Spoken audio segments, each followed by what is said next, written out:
I saw my husband slip the white powder into my seafood gumbo through the reflection of the polished silver serving tray. My heart slammed against my ribs so hard I thought it would crack my chest open. But I did not scream.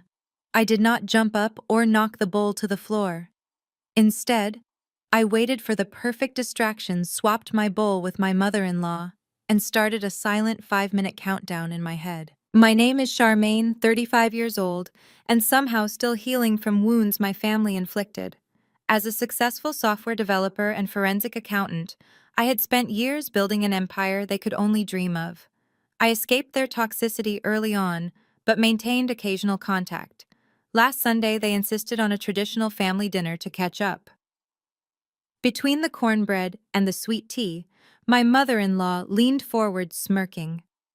"You know, Charmaine, you are lucky we even include you. Pity goes a long way."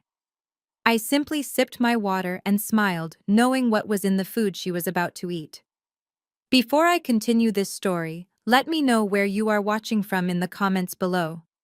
Hit like and subscribe if you have ever had to stand up to family who underestimated your worth. Growing up in Fairfield meant privilege to outsiders, but inside our sprawling colonial home, emotional coldness permeated every corner. Our 4-bedroom house with its manicured lawn and heated swimming pool was a fortress of expectations I could never quite meet. My childhood bedroom painted pale blue at my mother Elaine's insistence, despite my preference for green became my sanctuary in prison. From elementary school through high school, I maintained straight A's, joined honor societies, and eventually built a career that made me a self-made millionaire. But to my husband Terrence and his overbearing family, my success was just a resource for them to exploit. Let us go back to that Sunday dinner table. The air in the formal dining room was thick with the smell of rich spices and simmering seafood. Terrence, my husband of 5 years, sat to my right. He was a real estate agent who spent more money on tailored suits and luxury car leases than he ever brought in from commissions. Across from me sat his sister Keisha, a 30-year-old woman who still expected a weekly allowance from her brother. And at the head of the table sat Mama Beatrice.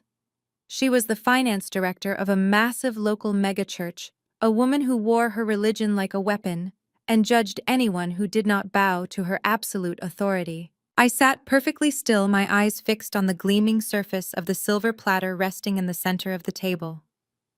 That was when I saw it. Terrence reached into his jacket pocket, pulled out a small glass vial, and hastily tapped a heavy dose of white powder into my bowl of gumbo. He thought I was distracted by Keisha showing me a picture on her phone. He thought he was slick.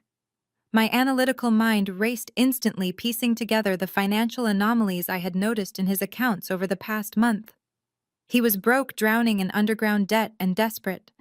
And I was worth far more to him dead or institutionalized than I was alive. Mama Beatrice cleared her throat loudly, demanding the attention of the room. She adjusted her designer glasses and looked at me with pure disdain. "Charmaine," she began, her voice dripping with fake concern. "I was speaking with the elder women at the church auxiliary board yesterday. They were asking why Terrence does not have a strong son to carry on his name yet. I had to tell them that my daughter-in-law is too focused on her little computer codes to fulfill her biological duties as a wife. It is a crying shame, really. A woman who cannot give her husband a child is practically useless to a family legacy." I felt the familiar sting of her cruelty, a poison in its own right, but today it did not break me. Today I knew exactly what kind of monsters I was sitting with. I looked her right in the eye, keeping my facial expression completely neutral.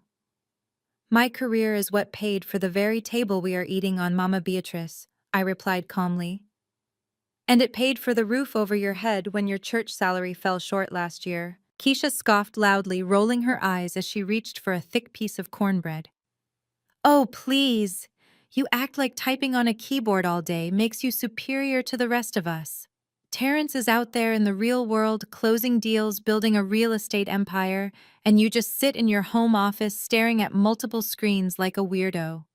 You should be down on your knees feeling grateful a handsome man like my brother even puts up with your cold, robotic attitude." I bit the inside of my cheek to keep from laughing in her face. Terrence had not closed a single real estate deal in 8 months. His so-called empire was nothing but maxed-out credit cards and hidden payday loans. But I let them have their fleeting moment of arrogant triumph. I had a much bigger game to play. Terrence cleared his throat, shifting nervously in his expensive leather chair. He pushed the bowl of tainted gumbo closer to me, his hand brushing against mine. "Come on, babe," he said, his voice carrying a false, honeyed warmth that made my skin crawl with disgust. "Eat your food before it gets cold. You know my mother spent all afternoon in the kitchen making this just for you." I looked down at the rich, dark broth. The powder had dissolved completely into the stew, leaving absolutely no trace of the heavy tranquilizers or hallucinogens he had just introduced into my meal. I needed a distraction. I needed exactly 3 seconds of unobserved time. "Terrence," I said, keeping my voice perfectly steady, "could you grab the hot sauce from the kitchen counter? I think I need a little more kick to my bowl today." Terrence frowned, clearly annoyed by the delay in his twisted plan, but he nodded. "Sure, babe. Whatever you need." He stood up from his chair and turned his back to walk into the adjacent kitchen.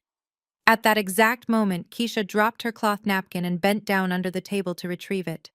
Mama Beatrice turned her head sharply to look out the bay window, complaining loudly about a neighbor's car parked too close to her driveway. The timing was absolutely flawless. My hands moved with lightning speed. I grabbed the edge of my bowl, lifted it silently, and swapped it with Mama Beatrice's identical bowl of gumbo, sitting just inches to my left. The heavy ceramic bowls traded places without making a single scraping sound against the mahogany wood. By the time Terrence walked back into the dining room, carrying the hot sauce, my hands were neatly folded in my lap and I was staring blankly at the far wall. "Here you go," Terrence said, setting the glass bottle down next to my right hand. "Now eat up. You need your strength for the week ahead." I picked up my silver spoon and dipped it into the safe, untainted broth, now sitting in front of me. "Thank you, Terrence," I said softly, looking him directly in his lying eyes. "This looks absolutely delicious." I took a measured bite. It was perfect. Then I shifted my peripheral gaze to Mama Beatrice. She had finished complaining about the neighbor and picked up her own spoon. She plunged it deeply into the bowl that had been sitting in front of me just moments prior. She scooped up a large portion of shrimp sausage and broth, blew on it delicately to cool it down, and placed it directly into her mouth. She swallowed the poison. 1, 2, 3, 4, 5. I started counting the seconds in my head. Based on the sheer volume of powder Terrence had dumped into that bowl, whatever cocktail of drugs he was trying to dose me with was going to hit hard, and it was going to hit incredibly fast. I kept eating my food, forcing my jaw to chew at a normal, relaxed pace. Terrence sat back in his chair, watching me intensely from across the table. He was waiting for my eyes to glaze over. He was waiting for me to collapse, seize, or start hallucinating. His complete lack of remorse was the most terrifying part of this entire ordeal. He was sitting there calmly drinking his sweet iced tea, fully prepared to watch his wife of 5 years lose her mind and potentially her life, also he could cash in on whatever twisted insurance payout he had concocted. The grandfather clock in the hallway ticked loudly, marking the passage of time. "So Charmaine," Mama Beatrice said, taking another large spoonful of the poisoned gumbo and chewing loudly. "How is that little software project of yours coming along? Are you still pretending it is going to replace a real respectable job?" "It is going very well," I replied smoothly, wiping my mouth with my napkin. "In fact, I'm about to finalize a massive security update that exposes hidden vulnerabilities in offshore financial systems. It is truly amazing what people think they can hide when they assume no one is actively watching their accounts." Terrence flinched slightly at my choice of words, a flash of genuine panic crossing his face, but he quickly recovered his composure. Keisha just snorted dismissively and went back to scrolling through her social media feed. 3 minutes had passed. Mama Beatrice was on her fourth, heavy spoonful of the contaminated stew. I watched her closely, calculating her body language. Her precise, elegant movements were starting to become slightly rigid and uncoordinated. She blinked several times rapidly, as if trying to clear a sudden heavy fog from her vision. She reached for her crystal water glass. but her hand trembled violently, causing the ice cubes to clink loudly and spill water onto the pristine white tablecloth. "Are you okay, Mama?" Keisha asked finally, looking up from her bright screen, noticing the spill. "I am fine, Mama," Beatrice snapped, though her words slurred just a fraction of a second, bleeding into one another. "Just a little hot in here. Terrence, go turn down the thermostat right now." Terrence looked confused, but stood up dutifully to adjust the central air conditioning panel on the wall. I kept eating my dinner. 4 minutes. The silence in the dining room began to stretch, pulling tight like a piano wire about to snap under immense pressure. Mama Beatrice abruptly put her spoon down. Her breathing grew incredibly shallow and uneven, her chest heaving. She stared straight ahead into empty space, her eyes widening as if she was seeing something terrifying and entirely invisible to the rest of us. "Mama Beatrice," I asked, injecting just the right amount of innocent daughterly concern into my tone. "Is the gumbo too spicy for you today?" She did not answer me. Instead, a strange low chuckle rumbled deep within her chest. It was a dark, guttural, uncharacteristic sound that made Keisha drop her phone onto the table with a loud clatter. The chuckle bubbled up her throat and erupted into a loud, uncontrollable, hysterical laugh. Mama Terrence asked, turning around from the thermostat. His face drained of all color as he looked at his mother. 5 minutes. The silent countdown in my head reached 0. Mama Beatrice threw her head back violently and let out a piercing, manic shriek of laughter that echoed off the dining room walls. Her manicured hands gripped the edge of the heavy wooden table so tightly her knuckles turned bone white. She looked wildly around the room, her pupils completely dilated, rolling back slightly into her skull. Her dignified church-going facade melted away in a single instant, replaced by a terrifying, uncontrolled madness. The laughter did not stop. It morphed into a wet, choking gasp as Mama Beatrice clawed at the collar of her custom-tailored pink suit. The room descended into absolute chaos within seconds. Darius, my brother-in-law, who had been quietly scrolling on his phone in the corner of the dining room all evening, finally looked up. He dropped his device on the thick Persian carpet, his mouth hanging open in sheer disbelief. Keisha pushed her chair back so fast it tipped over and crashed violently against the hardwood floor. "What is wrong with her?" Keisha screamed, backing away toward the heavy mahogany china cabinet. "Terrence, do something! Call an ambulance right now!" Terrence was completely frozen. He stared at his mother, his jaw tight, and then slowly turned his eyes toward the 2 identical ceramic bowls of gumbo sitting on the table. The realization hit him like a physical blow, but before he could even form a coherent thought or make a move, Mama Beatrice began to speak. Or rather, she began to project her darkest, most closely guarded secrets to the entire room at the top of her lungs. The hallucinogens had completely short-circuited the frontal lobe of her brain, stripping away decades of carefully curated religious hypocrisy. "Look at the little demons," she screeched, pointing a shaking jewel-encrusted finger directly at Keisha. "Look at them crawling all over your cheap fake hair. You think the Lord does not see you, Keisha? You think I do not know what you do when the sanctuary doors are locked?" "Know what?" Keisha stammered, looking around frantically, as if actual insects were descending from the ceiling to attack her. "Mama, sit down. You are having a medical emergency. You are having a stroke." "A stroke of genius." Mama Beatrice howled, slamming her fists onto the table so hard the crystal water glasses shattered, sending shards of glass and ice flying across the table. "I know about the youth fund, you little thief. $15,000. You thought you could just skim $15,000 from the church youth retreat fund to pay for your ridiculous cosmetic surgeries and nobody would notice. I had to cook the books. I had to forge the quarterly audit reports to keep the senior pastor from calling the police on my own daughter. You are a disgrace to the sanctuary. You are a thief just like your father was." Keisha's face turned the color of wet ash. She looked at Terrence, then at Darius, her eyes wide with undeniable, paralyzing guilt. She did not even attempt to deny the accusations. The hallucination had acted as a brutal truth serum, ripping away the pious holy roller facade Mama Beatrice wore like impenetrable armor. As a forensic accountant, I cataloged every single word she said. That $15,000 discrepancy was something I could easily track through the church's public tax filings if I needed leverage later. But the drugs Terrence had procured were not just cognitive disruptors. They were a violent, deeply unstable cocktail designed to completely incapacitate the human nervous system. Suddenly, Mama Beatrice stopped yelling. Her eyes bugged out of her head and she gripped her stomach with both hands, letting out a low, agonizing groan that sounded almost demonic.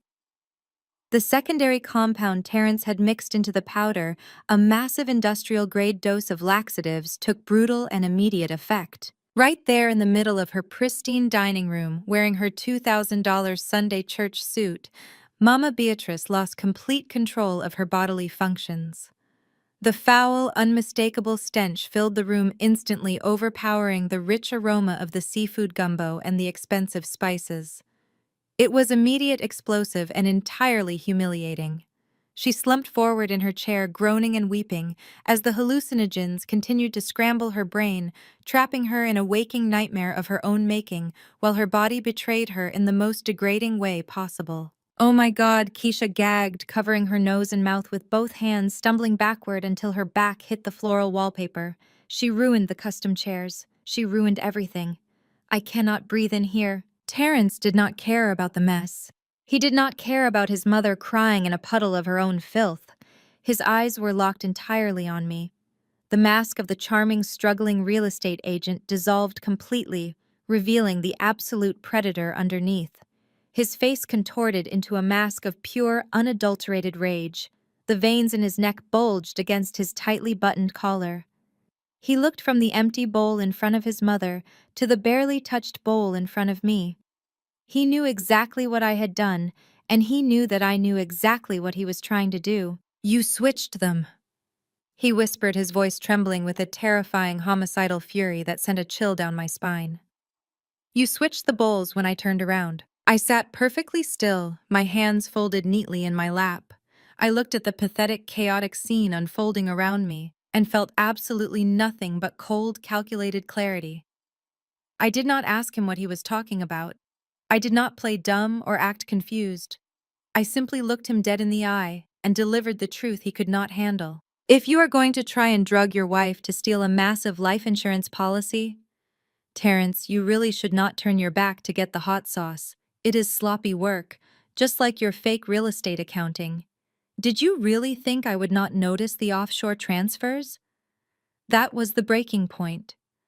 The sound that ripped from Terrence's throat was not human.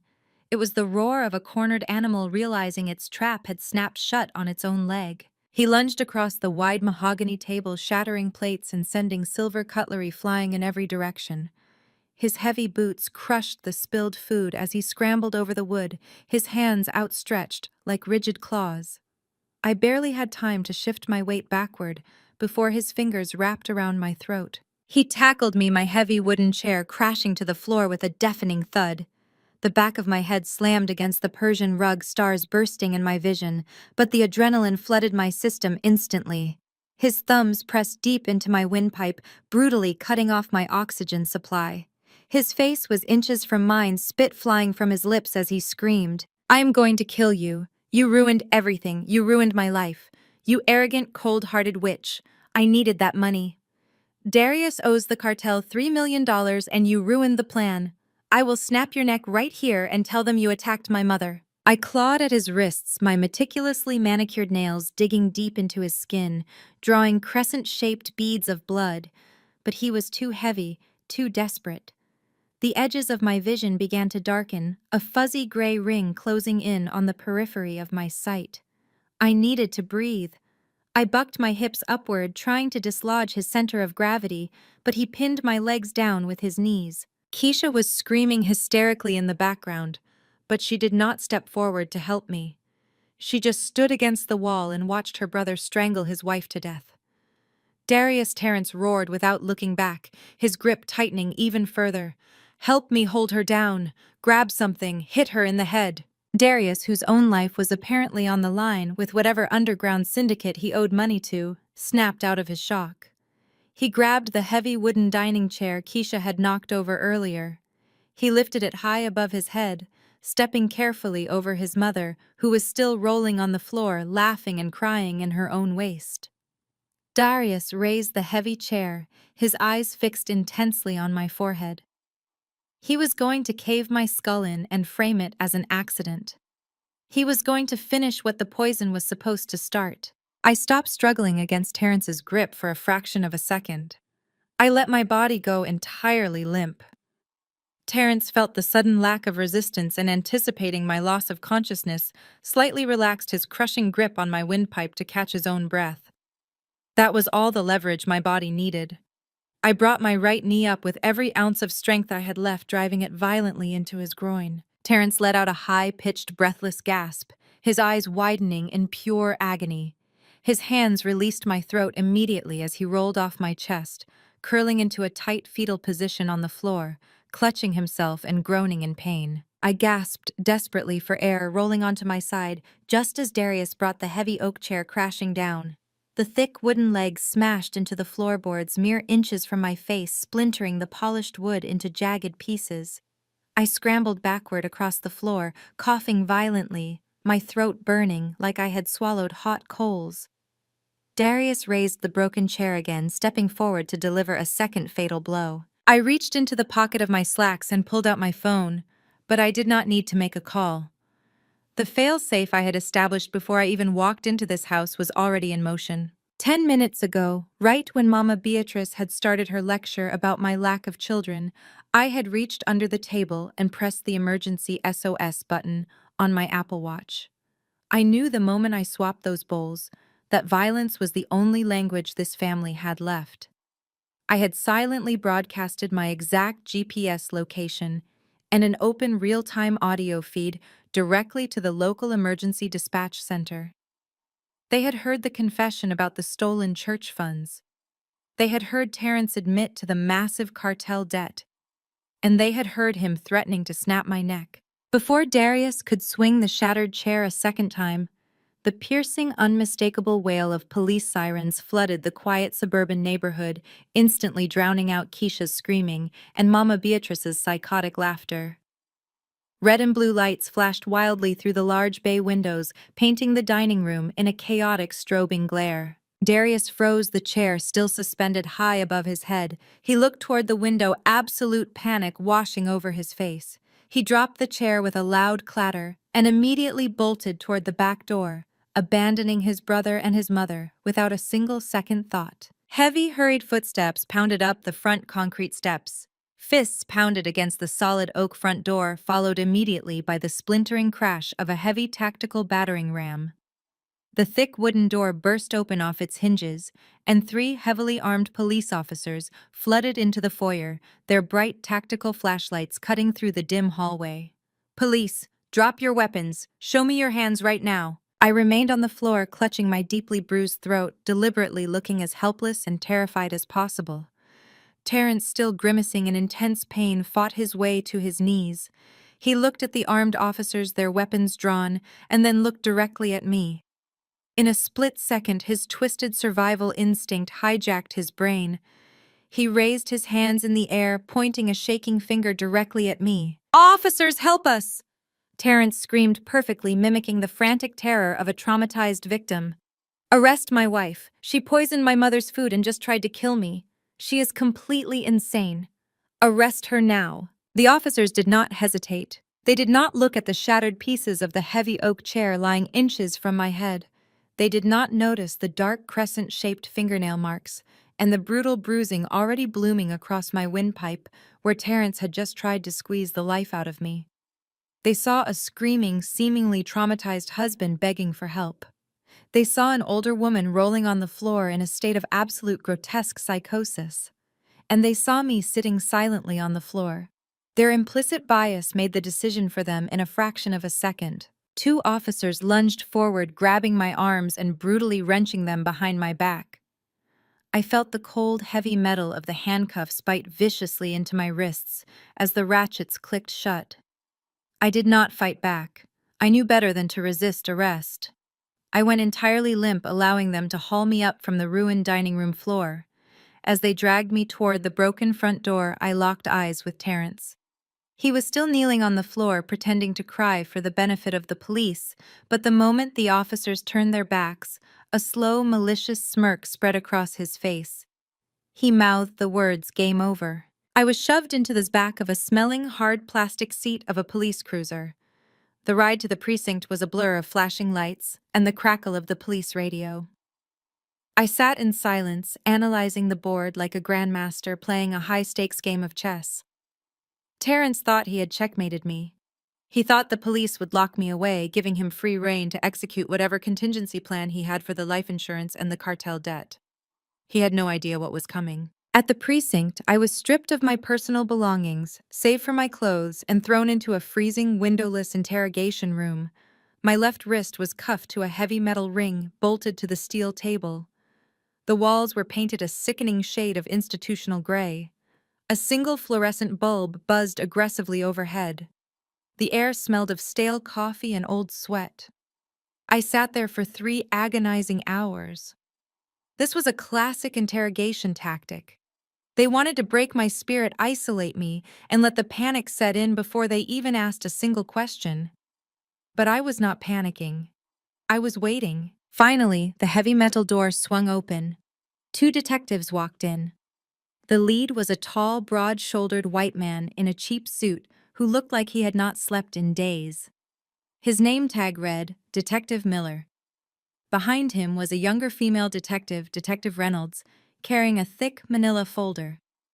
Neither of them looked at me with an ounce of objective curiosity. They looked at me like I was already convicted. Miller pulled out a metal chair and sat down heavily across from me. He folded his hands on the table. Reynolds stood by the door, her arms crossed tight against her chest. Charmaine Miller began, his voice dripping with condescension. "Do you know how much trouble you are in right now? Your mother-in-law is currently in the intensive care unit having her stomach pumped.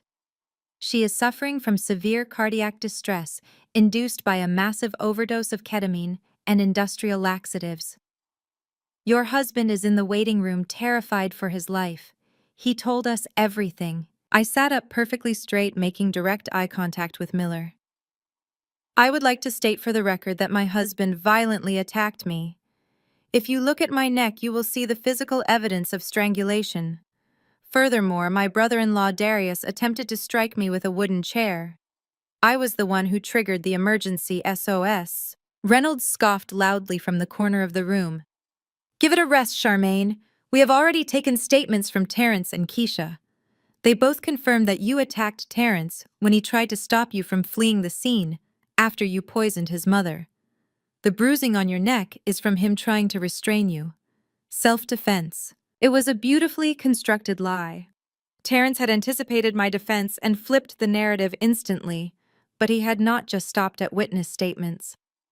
Detective Miller reached out, took the thick manila folder from Reynolds, and slammed it down onto the steel table between us. He flipped it open, revealing stacks of printed documents, medical letterheads, and prescription logs. "We know about your condition," Charmaine Miller said, his tone shifting from aggressive to a mockingly gentle pity that made my stomach turn. "Terrence gave us full access to your medical history. He brought these files straight from his home safe. He told us how hard he has been trying to manage your illness behind closed doors to protect your high-powered corporate career." I frowned slightly, genuinely confused for a fraction of a second. "My illness." Reynolds walked forward and tapped a manicured finger on the top document. "Do not play dumb. We have your psychiatric evaluation records right here. Signed by Dr. Eris Thorne. Diagnoses of severe paranoid schizophrenia, chronic delusions, and violent manic episodes. We have a 6-month history of forged therapy notes detailing your irrational belief that your husband's family was trying to steal from you. We even have pharmacy records showing you have been refusing to take your prescribed antipsychotic medication for the last 8 weeks. My mind raced, the forensic accountant inside me rapidly decoding the data. Terrence had not just decided to drug me tonight on a whim. This had been in motion for half a year. He had found a corrupt doctor or completely fabricated the identity of one.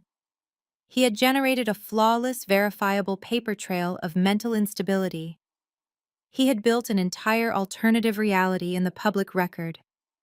If I died, he was the grieving widower of a tragic suicide. If I survived as I had tonight, he was the victim of a violently insane wife.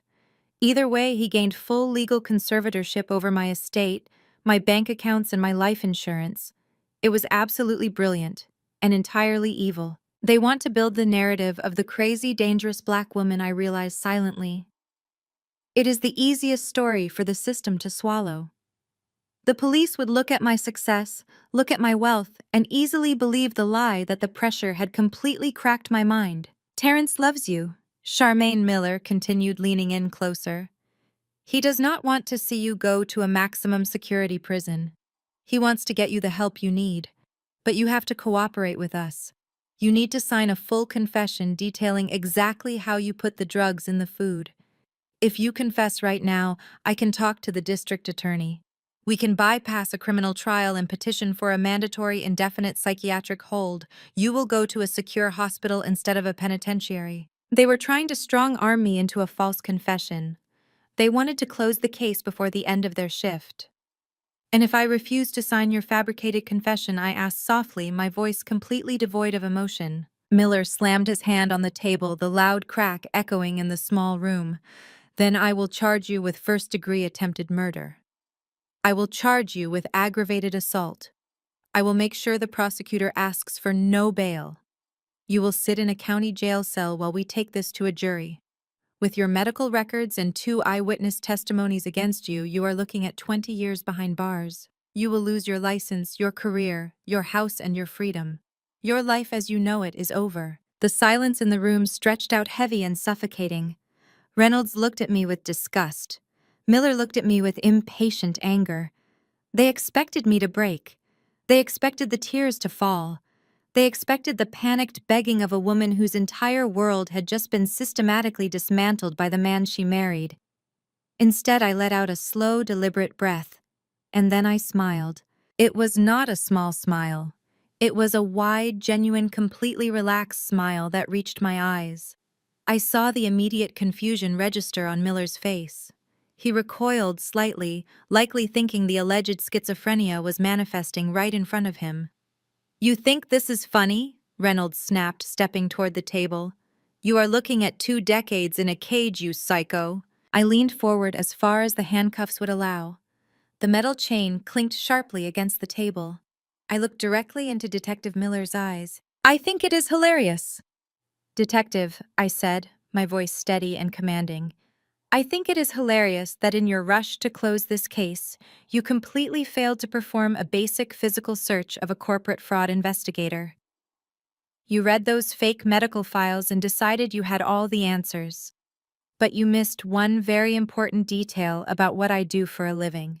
Miller frowned, his eyes narrowing. What are you talking about? In my line of work, I deal with men who lie for a living, I explained calmly. Embezzlers, corrupt executives, money launderers. I walk into hostile environments every single day. I never walk into a room without an insurance policy.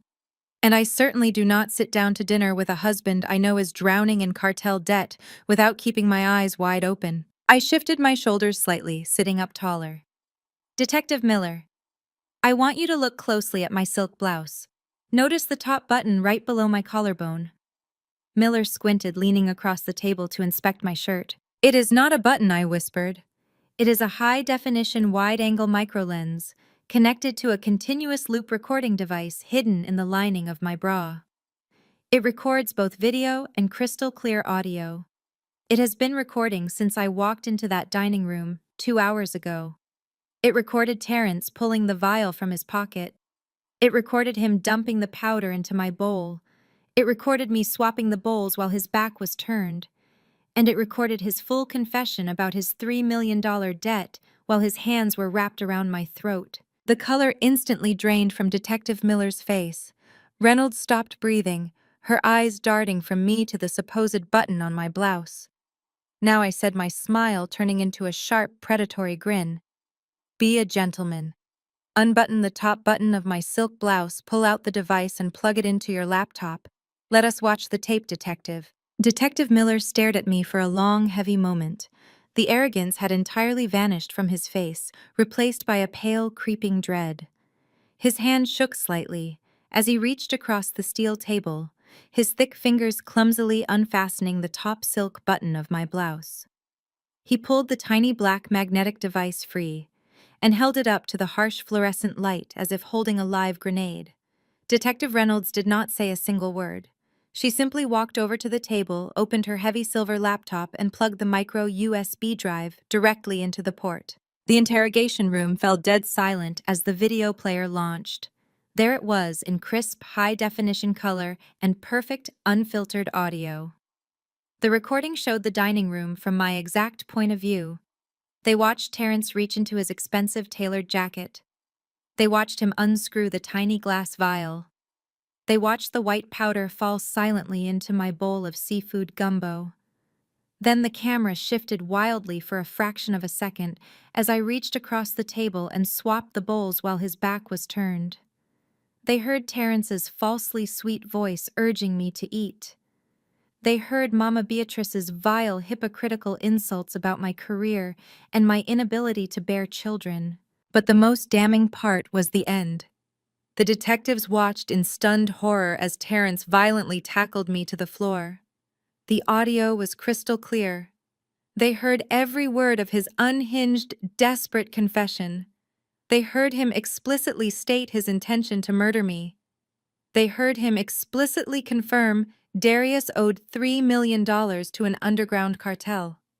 They heard him explicitly state that my death was the solution to their massive debt. Reynolds slammed the laptop shut. She looked at me, her face flushed with a mixture of profound embarrassment and professional panic. They had almost railroaded an innocent woman into a 20-year prison sentence or a lifetime in a maximum security psychiatric ward based entirely on forged documents provided by the actual attempted murderer. "Unlock the cuffs." Miller ordered, his voice thick and raspy. He did not look at me. He could not look at me. "Do it right now." Reynolds scrambled to pull the small metal key from her heavy-duty belt. She fumbled with the locks, her hands trembling nervously as the heavy steel cuffs finally snapped open. I rubbed my bruised wrists slowly, taking my time, letting the crushing weight of their colossal failure sit heavily in the small, stifling room. "We are extremely sorry," Charmaine Miller stammered, pulling out his shoulder radio. "I am issuing an immediate statewide arrest warrant for Terrence and Darius. We will send units back to the house and to the hospital right now. You are free to go.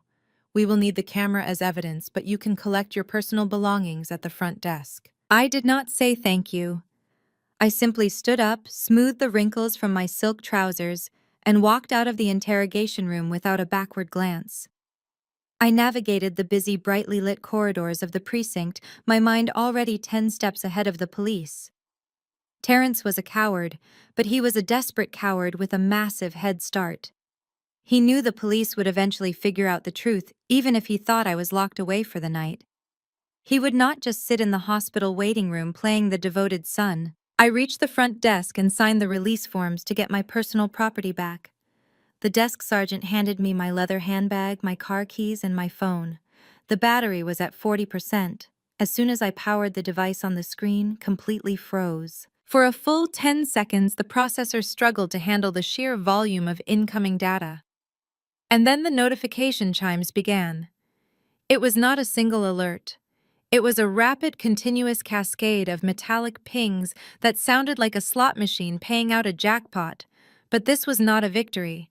This was an absolute financial slaughter.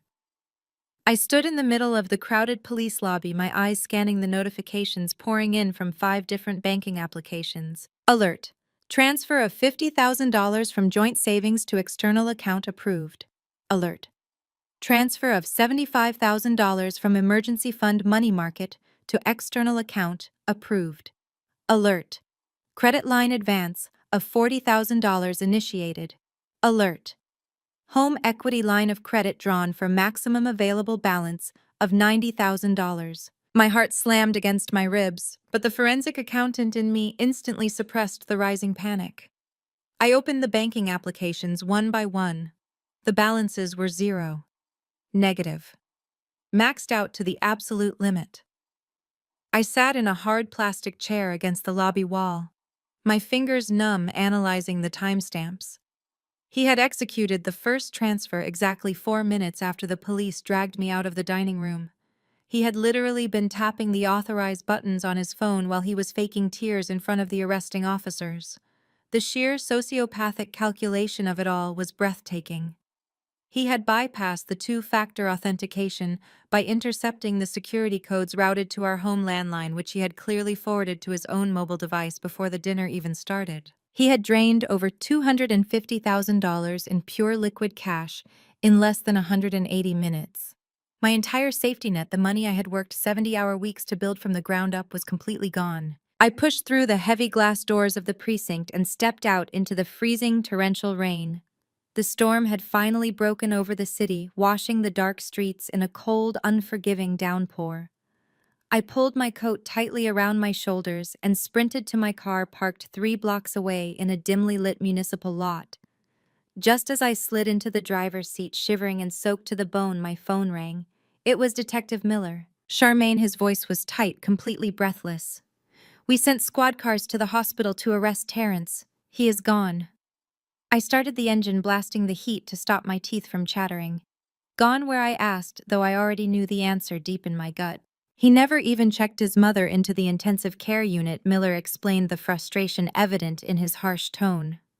"The triage nurse said Terrence brought Mama Beatrice into the emergency room lobby, but the moment he saw a uniformed transit officer standing near the vending machines, he panicked. He grabbed her wheelchair, turned right back around, and shoved her into the back of his luxury SUV. He smuggled an actively overdosing woman out of a medical facility. We have traffic cameras tracking his vehicle, heading northbound out of the city limits, but he has shut off his cell phone entirely. We do not know where he is taking her." "He is taking her to his secure location," I replied, my voice completely devoid of panic. "He needs her alive, Detective. She is the finance director of a megachurch. She controls millions in untaxed donations, property deeds, and anonymous charity routing numbers. If he is running, he needs her access codes to leverage the church assets. He is going to drain the congregation just like he drained me.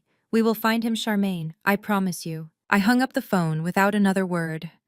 I did not trust Detective Miller to find his own car keys, let alone a desperate cornered man running from cartel enforcers. I looked down at my designer wallet sitting on the passenger seat. I opened it. I had exactly $12 in crumpled cash and a stack of premium credit cards that were currently burning holes through my flawless credit score. Terrence thought he had broken me. He thought leaving me penniless and stranded in the rain would force me to surrender. He forgot that true wealth is not just numbers in a bank account. Wealth is knowledge. And I knew how to track hidden money better than anyone on the eastern seaboard. I reached into the back seat and grabbed my heavy, reinforced briefcase. I pulled out my primary workstation, a high-end laptop heavily encrypted and loaded with proprietary forensic tracing software. I plugged the computer into the car power inverter, flipped open the screen, and tethered it to my phone mobile hotspot. The cool, blue glow of the screen illuminated the dark, rain-streaked interior of my car. I cracked my knuckles, the bruising on my neck throbbing with a dull, persistent ache, and went to work. I logged directly into the back-end administrative portals of my compromised bank accounts. I bypassed the standard user interface and pulled the raw, unfiltered transaction logs. I needed the destination routing numbers and the specific IP addresses of the devices that authorized the final outgoing transfers. Terrence was incredibly sloppy. He was moving way too fast, fueled by adrenaline, greed, and terror. He had masked his digital location using a basic commercial virtual private network, but a cheap commercial VPN is absolutely nothing against military-grade packet-sniffing algorithms. My fingers flew across the keyboard, typing complex lines of code into the command terminal. I stripped away the false IP addresses layer by layer. I watched the digital trail bounce from a proxy server in Miami to a relay station in London and finally drop its heavy anchor.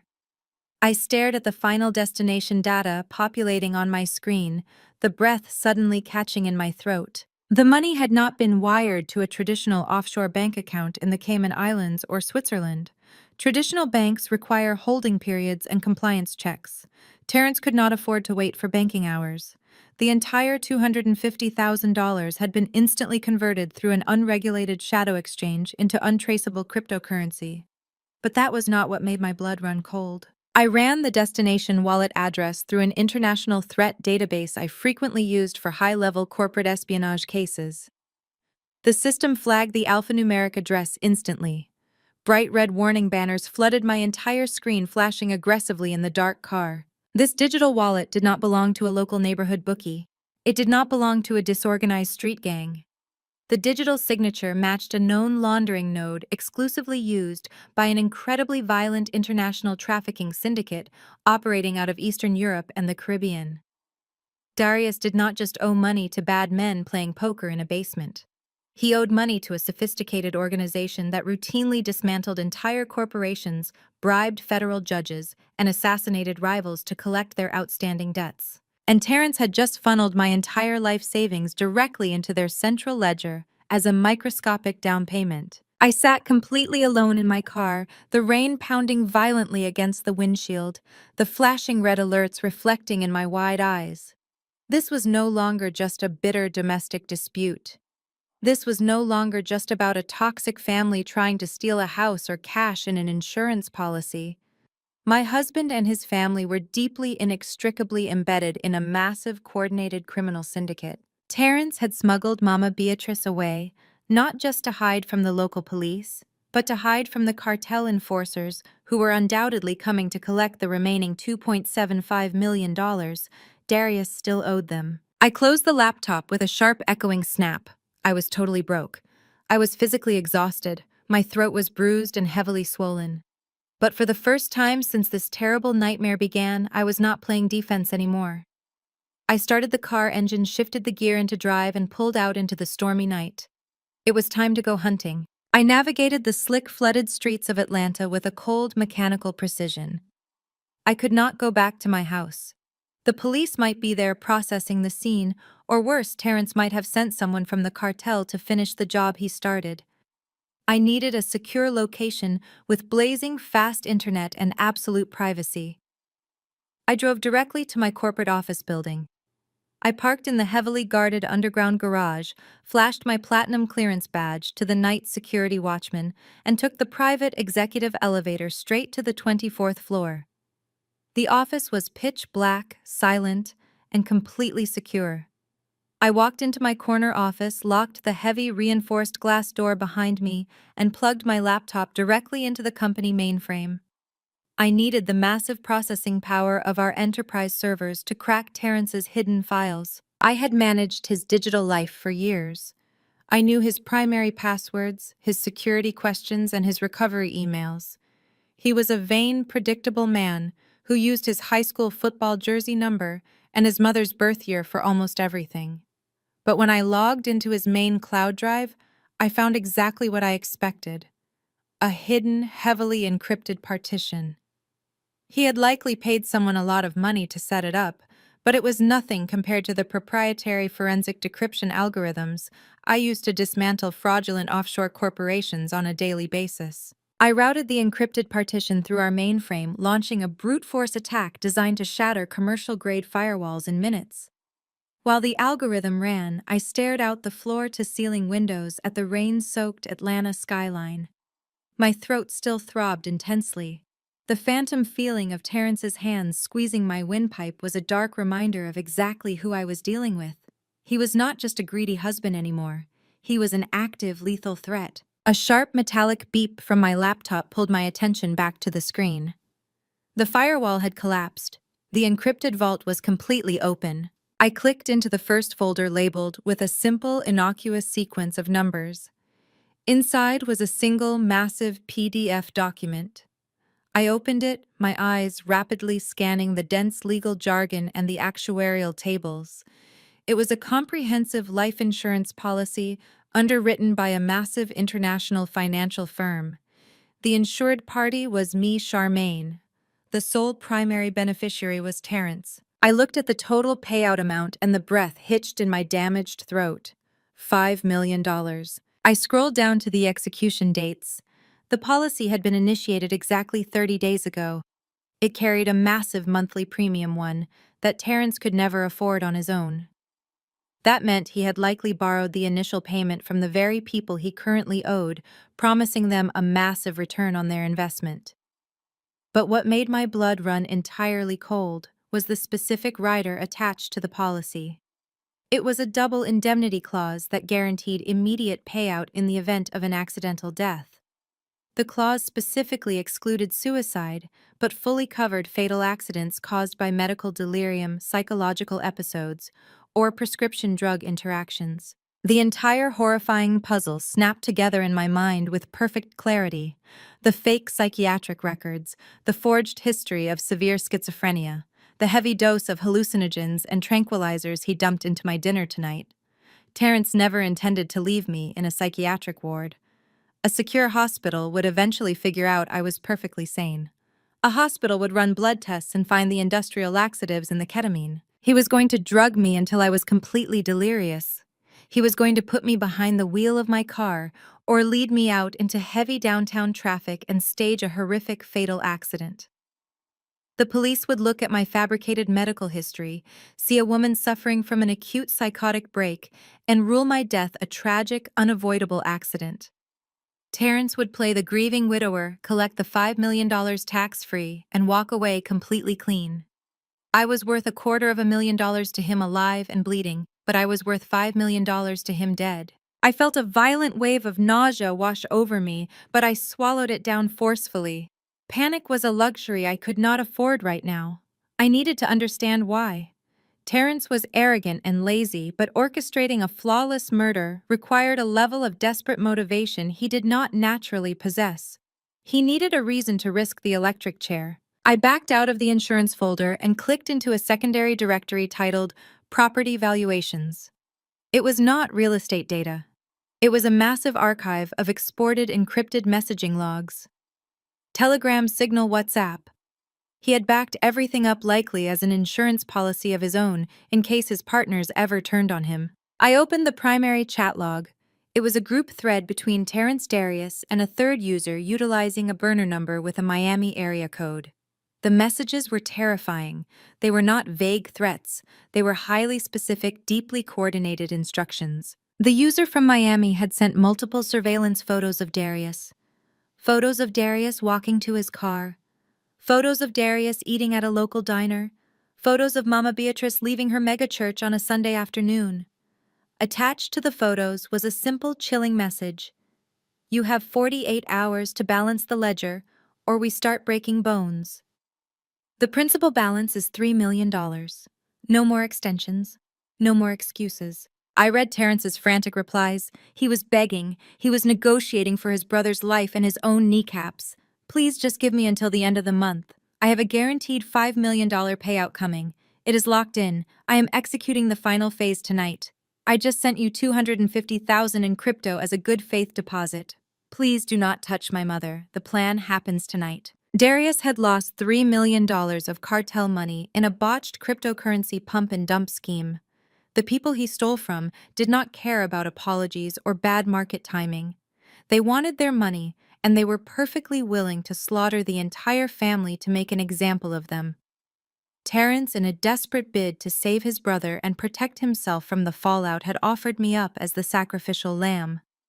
He was trading my life to pay off their debts, using my murder as the ultimate currency. I leaned back in my ergonomic leather chair, the cool blue glow of the screen reflecting in my eyes. The sheer scale of their betrayal was staggering. The entire family knew. Mama Beatrice knew I was going to be eliminated. Keisha knew.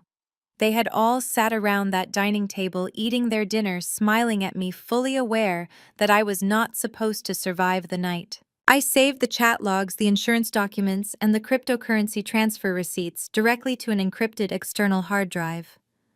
I had the motive. I had the cartel connection. I had everything I needed to ensure Terrence and Darius never saw the light of day again. But the forensic accountant in me knew that the money trail was never quite finished. There's always one more loose end, one more hidden asset they forgot to scrub. Terrence had drained my liquid cash, but what about the physical assets? I opened a new browser tab and logged directly into the county property records database. I pulled up the deed to my house. I had bought that sprawling property with my own money before Terrence and I were even married, but I had foolishly added his name to the deed as a gesture of trust and marital unity. I refreshed the page expecting to see a clean title. Instead, a brand new lien populated on the screen. It was a second mortgage filed and notarized just 3 days ago. Terrence had leveraged the massive equity in our home to pull out a massive line of credit. I opened the scanned PDF of the mortgage agreement. There was my signature flawlessly forged at the bottom of the page. Terrence had perfectly copied the way I looped my letters. But it was the second signature on the document that made my heart stop entirely. Right next to Terrence's name was a co-signer, a woman, Sarah Collins. I stared at the name, Sarah Collins. I ran the name through my memory, filtering through distant cousins, Terrence's past clients, colleagues from his failing real estate agency. Nothing. I had absolutely no idea who this woman was. Why would a complete stranger be co-signing a massive second mortgage on my house? And more importantly, how did a traditional bank approve a massive loan with a forged primary signature and a random co-signer? I zoomed in on the notary seal stamped at the bottom of the document. The notary block included the address where the signatures were executed and legally verified. It was not a bank branch. It was not a generic public notary office in a strip mall. It was a commercial address. Suite 4500. I highlighted the address, copied it, and pasted it into a search engine. The results loaded instantly, and the breath was completely knocked out of my lungs for the second time that night. The address belonged to Sterling and Hayes Associates. It was not a mortgage brokerage. It was not a title company. It was one of the most ruthless, high-end, and expensive family law firms in downtown Atlanta. They specialized in one thing and one thing only: high-net-worth hostile divorces. Terrence was not just planning to murder me. He had a backup plan, a mistress, a legal ambush. And whoever this Sarah Collins was, she was sitting right in the middle of a prestigious law firm helping my husband steal my house out from under me, while I was busy fighting for my life in a cold interrogation room. I looked at the digital clock on my computer screen. It was 4 in the morning. The sun would be up soon. The banks would open. The law firms would unlock their heavy glass doors. I closed the laptop, slid it into my reinforced briefcase, and stood up. The fear was entirely gone, replaced by a cold, calculating rage. Terrence thought he had played the ultimate hand. He thought he had left me with absolutely nothing. He was about to learn what happens when you try to steal from a woman who builds empires for a living. I grabbed my keys and headed for the elevator. I had a very important appointment to make in downtown Atlanta. I arrived at the towering glass and steel skyscraper housing Sterling and Hayes Associates just as the heavy rain finally began to taper off into a cold, miserable drizzle.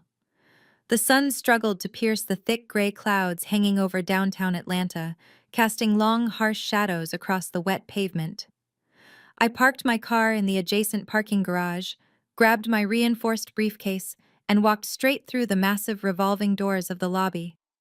I did not bother checking my reflection in the glass. I knew exactly what I looked like.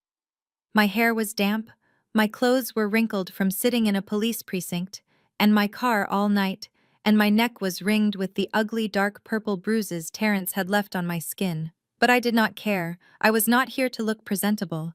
I was here to freeze my assets and burn a hole right through his contingency plan. I rode the high-speed elevator up to the 45th floor in total silence. When the polished metal doors slid open, I stepped out into a reception area that practically screamed exorbitant wealth. The floors were imported Italian marble. The walls were paneled in rich, dark mahogany. A massive abstract modern art piece hung behind a sleek, minimalist reception desk crafted from a single slab of white quartz. This was not a firm that handled simple traffic tickets. This was a firm that dissolved multi-million-dollar estates, orchestrated hostile corporate takeovers, and buried financial scandals for Atlanta's elite. Sitting behind the quartz desk was a young woman. She had bright, perfectly styled blonde hair, pale skin, and was wearing a tailored designer dress that easily cost more than a paralegal made in a month. She was typing rapidly on a high-end mechanical keyboard, not even bothering to look up as I approached.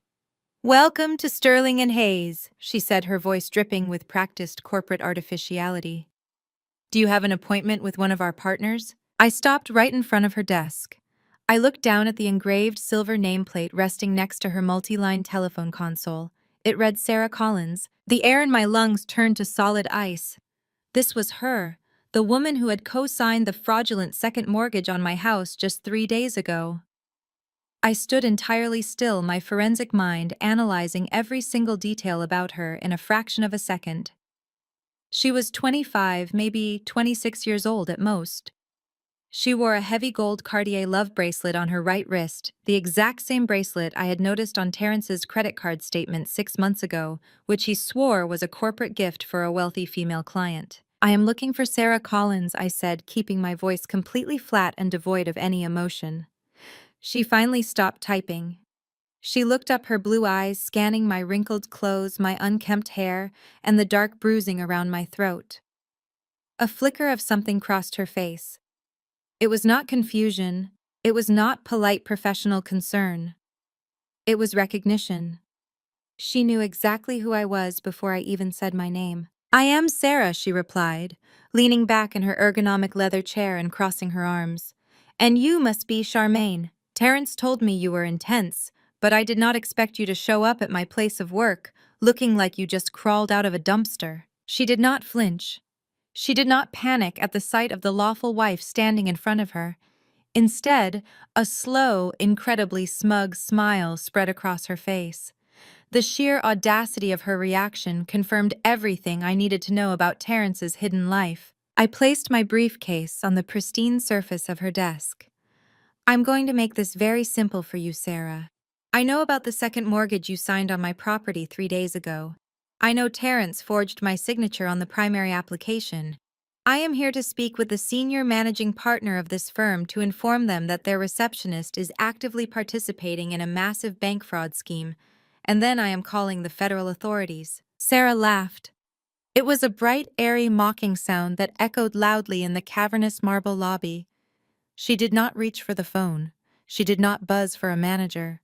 She simply reached out and adjusted her gold bracelet. You are not calling anyone, Charmaine, Sarah said, her voice dropping the professional customer service tone and taking on a sharp, venomous edge. And you are certainly not seeing a partner. You really think you are the first angry wife who has marched in here waving her hands around. You have absolutely no idea how any of this works. I remained perfectly still. Educate me, I challenged softly. Terrence and I have been together for 3 years, she stated proudly as if announcing an achievement. 3 years. While you were sitting in your home office staring at spreadsheets, he was with me. He only married you because of your flawless credit score and your corporate salary. You were nothing but a bankroll to him, a stiff, boring accountant who provided the financial stability he needed while he figured out his real estate investments. Real estate investments, I repeated, almost amused by her profound ignorance. You mean his $3 million debt to an international cartel? Sarah waved her hand dismissively. I know all about his brother's little gambling problem. Terrence is handling it, and part of that handling involves liquidating dead weight. Which brings us to the house. She leaned forward, resting her elbows on the desk, her eyes gleaming with malicious triumph. You see, Charmaine, you are very smart with numbers, but you are incredibly stupid when it comes to the law. That document you think is a forged mortgage application is not a standard loan. It was a collateralized debt obligation wrapped in a blind trust. Terrence used a fully notarized, completely legal general power of attorney to execute the paperwork. A power of attorney you signed last year when you two were setting up your joint tax shelter. Remember that? My mind flashed back to the previous tax season. Terrence had shoved a stack of documents in front of me while I was on an urgent conference call, claiming it was just standard filing paperwork for our accountant. I had signed it without conducting my usual thorough review. It was the single biggest mistake of my entire life. He used that power of attorney to authorize a massive equity withdrawal. Sarah continued, thoroughly enjoying every second of her monologue. But he did not take the money in cash. He transferred the equity liability directly to a limited liability company, an LLC, that I fully own and operate. When the primary mortgage defaults at the end of this month, my LLC is legally positioned to assume full ownership of the property deed in exchange for settling the debt. It is a completely airtight legal loophole designed by the best attorneys in this very building. You do not own that house anymore, Charmaine. I do. She smiled brightly, showing off her perfectly straight white teeth. Terrence and I are moving in together as soon as the eviction notice clears. So you can take your little briefcase and walk right back out into the rain. You have absolutely nothing left. Terrence took your cash, he took your house, and he took your dignity. I looked at this arrogant 25-year-old woman. She genuinely believed she had outsmarted a senior forensic investigator. She genuinely believed that holding a piece of paper orchestrated by a desperate cartel-indebted coward made her untouchable. She was standing on the deck of the Titanic bragging about the luxurious quality of her deck chair, while the ship was already entirely underwater. I did not scream. I did not cry. I did not validate her cruel little victory by showing a single ounce of emotional distress. I simply stared at her with a look of profound clinical pity. "You think you won a prize, Sarah?" I said, my voice barely above a whisper. "You think Terrence loves you." Terrence drugged my food last night. He tried to strangle me to death on his mother's dining room floor so he could collect a $5 million life insurance payout to save his brother from being dismembered by Eastern European gangsters. The police are currently hunting him down for attempted murder. And the moment they catch him, they are going to look at the woman who just fraudulently assumed ownership of his primary asset. Sarah's smug smile faltered for a fraction of a second, a tiny flicker of doubt crossing her pale features, but she quickly masked it with aggressive indignation. "You are a liar," she snapped, her voice rising in pitch. "Terrence warned me you would try to make up crazy stories to ruin his reputation. He told me you were mentally unstable." She slammed her hand down on the desk and grabbed the sleek black telephone receiver. "I am done listening to your psychotic delusions. You need to leave my firm right now. If you do not turn around and walk out those doors, I am calling building security. I am not going to sit here and be threatened by an angry black woman causing a scene in my lobby." There it was, the ultimate predictable weapon. The moment she felt even slightly threatened by my composure, she immediately weaponized my race. She wanted me to raise my voice. She wanted me to snatch the phone out of her hand. She wanted the large armed security guards in the lobby downstairs to come up here and see a loud, aggressive black woman terrorizing a fragile blonde receptionist. It was a trap I had navigated my entire corporate life. I did not take the bait. I simply smiled, a cold, empty expression that made her hand freeze on the telephone dial pad. While she was entirely focused on trying to provoke a reaction out of me, my eyes naturally drifted down to the surface of her pristine quartz desk. Beneath her manicured hand lay a stack of freshly printed documents. They were wire transfer authorization forms likely waiting to be filed or shredded. My eyes automatically scanned the columns of numbers. It was a reflex I could not turn off. I read routing numbers the way other people read the morning news. I scanned the first line. I scanned the second line. Then my eyes locked onto the third string of numbers. 0, 4, 1, 2, 8, 7, 9. My breath stopped in my throat. I knew that specific routing number. I had seen it dozens of times when I helped Terrence file his preliminary tax returns early in our marriage. I had seen it again just hours ago when I was tearing through his encrypted hard drive. It was the primary routing number for Mama Beatrice's megachurch donation fund, the secure tax-exempt account where thousands of devoted parishioners deposited their hard-earned tithes every single Sunday. I looked closer, reading the destination column next to the routing number. The wire transfer was not directing church funds to a charity. The transfer form indicated a massive outbound movement of capital from the church account directly into the operating account of Sterling and Hayes Associates. It was labeled as a retainer fee for legal services. But the amount was staggering, $400,000. The puzzle pieces did not just snap together. They violently slammed into place, creating a picture so massive and horrifying that it dwarfed Terrence's pathetic infidelity. This law firm was not just representing Terrence in a divorce. Sarah was not just a naive mistress playing real estate games. Sterling and Hayes Associates was receiving hundreds of thousands of dollars directly from Mama Beatrice's tax-exempt church fund. Terrence was broke. Darius owed the cartel $3 million. The cartel wanted their money. Terrence needed a way to clean the cartel money or pay them back using untraceable assets. Mama Beatrice had a massive unaudited church fund, and this high-end, incredibly powerful law firm was acting as the central laundering node, moving the dirty money under the impenetrable guise of attorney-client privilege. Sarah was not the mastermind. She was just a pawn, sitting on top of a massive criminal conspiracy, and Terrence had stupidly led me right to the epicenter of the entire operation. "Call security." "Sarah," I said, reaching out and gently tapping my manicured fingernail directly onto the wire transfer document sitting on her desk. "Call them right now, because when the FBI raids this office, I want to make sure you are sitting exactly where you are." Sarah's pale blue eyes widened in genuine terror. Her hand hovered over the phone, completely paralyzed. She knew I was not bluffing. I did not wait for her to find her voice. I turned on my heel and walked out of the opulent reception area, leaving her to drown in the realization that her luxurious little life was about to become a federal crime scene. The elevator doors slid shut, severing my connection to Sterling and Hayes. I had the financial motive securely locked away on my hard drive. I had the money laundering connection.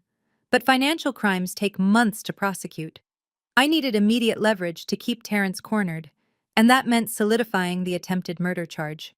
For that, I needed physical evidence. The ketamine and industrial laxatives were actively being metabolized by Mama Beatrice's body. If Terrence managed to keep her hidden for another 24 hours, the drugs would completely wash out of her system.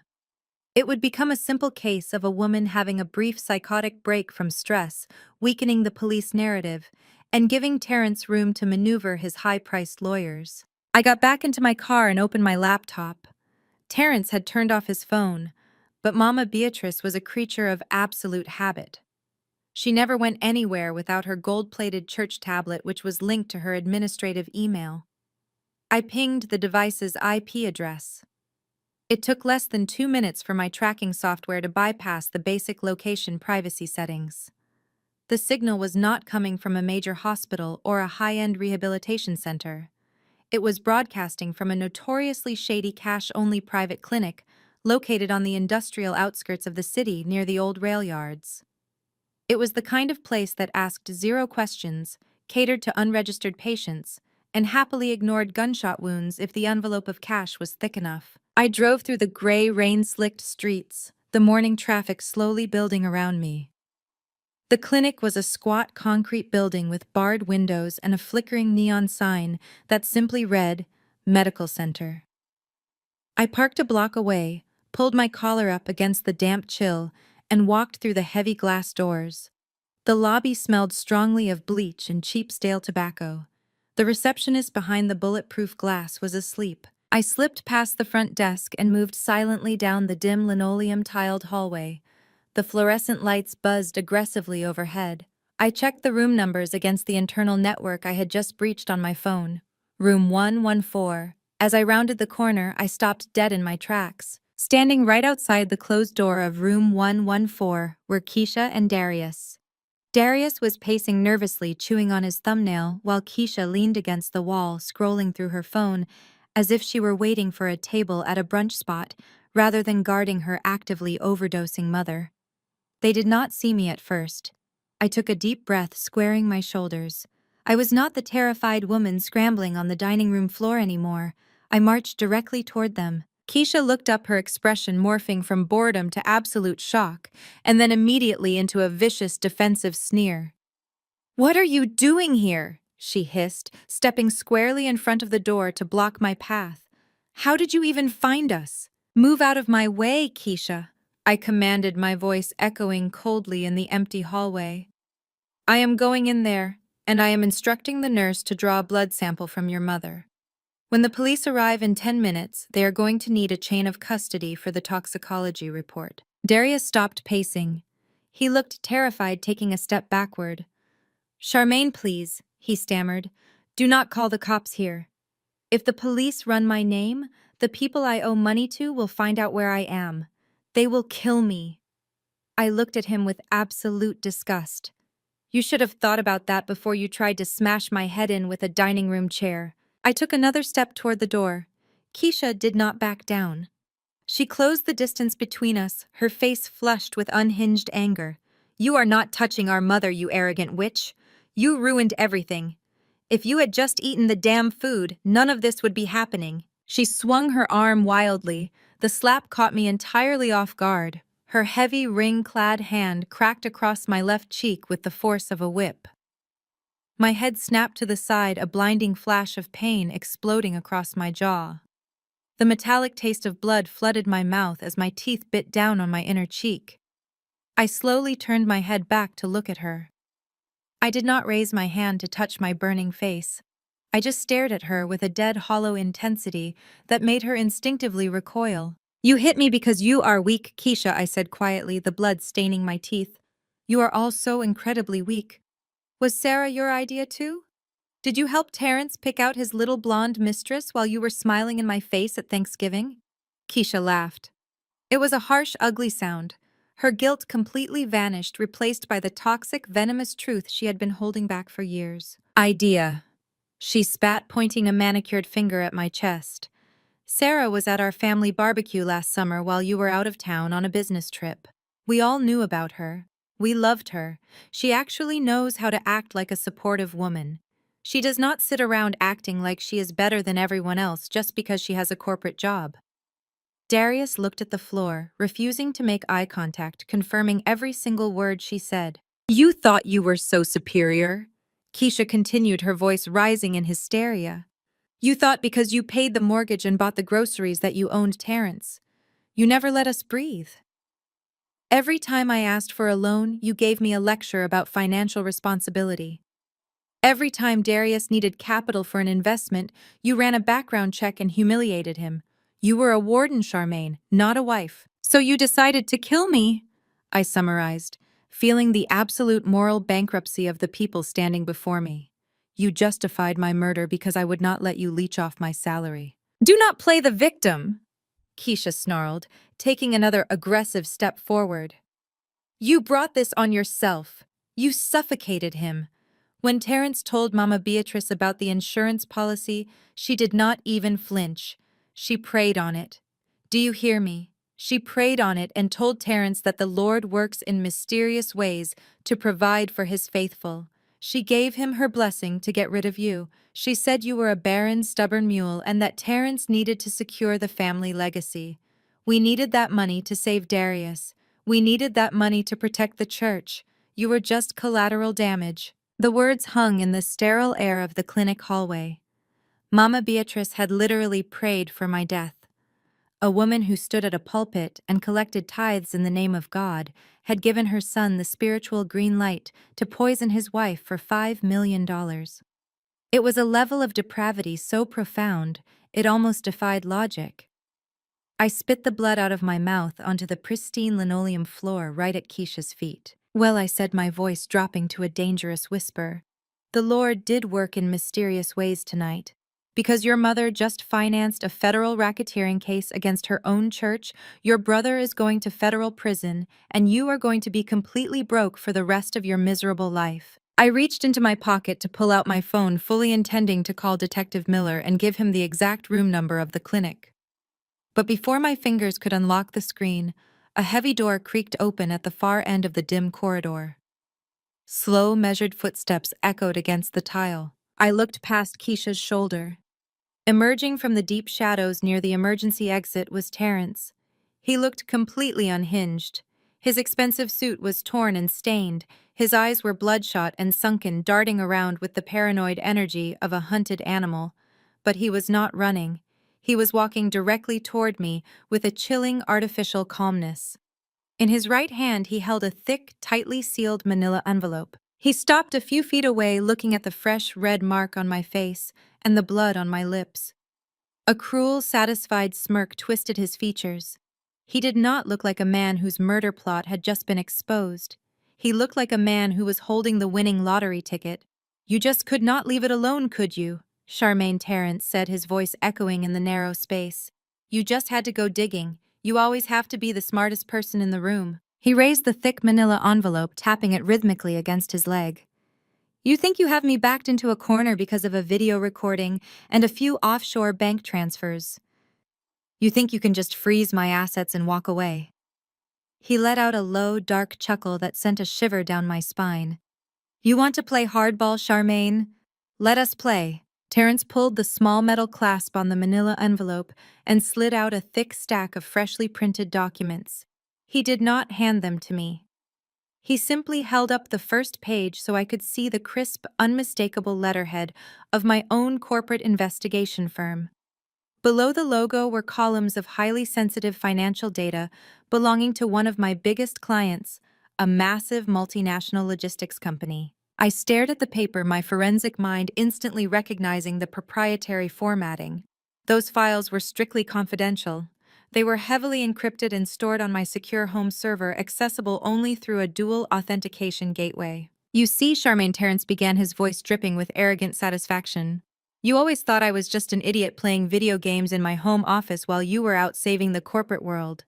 But my new friends at Sterling and Hayes have access to some very sophisticated digital contractors. While you were sleeping, we mirrored your entire home network. We took everything. He flipped to the second page and held it closer to my face. I looked at the numbers. My blood ran completely cold. The documents had been meticulously doctored. The routing numbers, the authorization signatures, the IP access logs, everything had been manipulated with absolute precision. The forged transaction histories made it look like I had been actively siphoning tens of millions of dollars from my corporate clients into a complex web of offshore shell companies.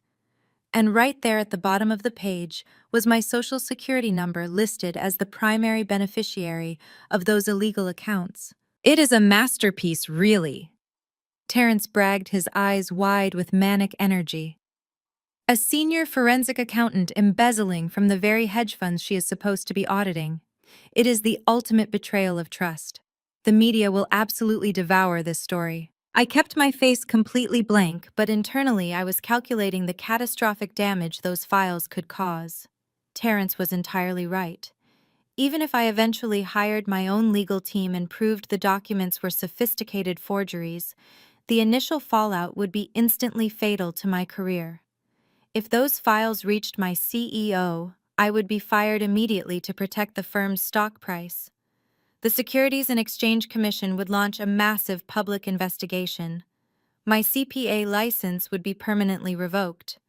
I would become radioactive in the financial sector. And that was exactly what the cartel and the corrupt law firm wanted. They wanted to neutralize my credibility. If I went to the police with evidence of their money laundering operation, I would just look like a disgraced, vindictive embezzler trying to deflect blame. It was a brilliant, airtight frame job. Terrence lowered the papers and stepped closer, invading my personal space. The smell of his stale cologne and nervous sweat hit my nose. "Here is how this is going to work," he whispered harshly. "First, you are going to call that idiot, Detective Miller, at the precinct. You are going to tell him that you made a terrible mistake. You will say the video footage was a sick prank you staged because you were jealous of my success. You will drop the attempted murder charges against me and Darius completely." He held up a second finger. "Number 2, the house belongs to Sarah's LLC now. You will not contest the eviction notice. You will walk away from the property, and you will forget about the $250,000 I took from our joint accounts. Consider it an administrative fee for wasting 5 years of my life." I did not blink. I just stared at the ugly, jagged little man he truly was. "And the rest?" I asked softly. Terrence smiled, a cruel, greedy stretching of his lips. "Third, and this is the most important part, you are going to log into your corporate fidelity portal and liquidate your entire retirement portfolio. I know there is over $1 million sitting in your 401k. You are going to sign every last penny of it over to me in the divorce settlement. You will walk away with absolutely nothing." Darius let out a loud, relieved sigh from his position against the wall. Keisha smirked, crossing her arms over her chest, thoroughly enjoying my public execution. They all thought they had finally put me in my place. They thought they had finally broken the arrogant, independent woman who refused to fund their lazy, toxic lifestyles. "You have exactly 24 hours," Terrence stated, tapping the envelope against my chest. "Tomorrow morning at 9 o'clock, you will meet me at the notary office inside Sterling and Hayes. You will sign the divorce papers, the asset transfers, and the police retraction. If you are 1 minute late, or if I see a single police cruiser anywhere near that building, I press send. I have a dead man's switch tied to these files.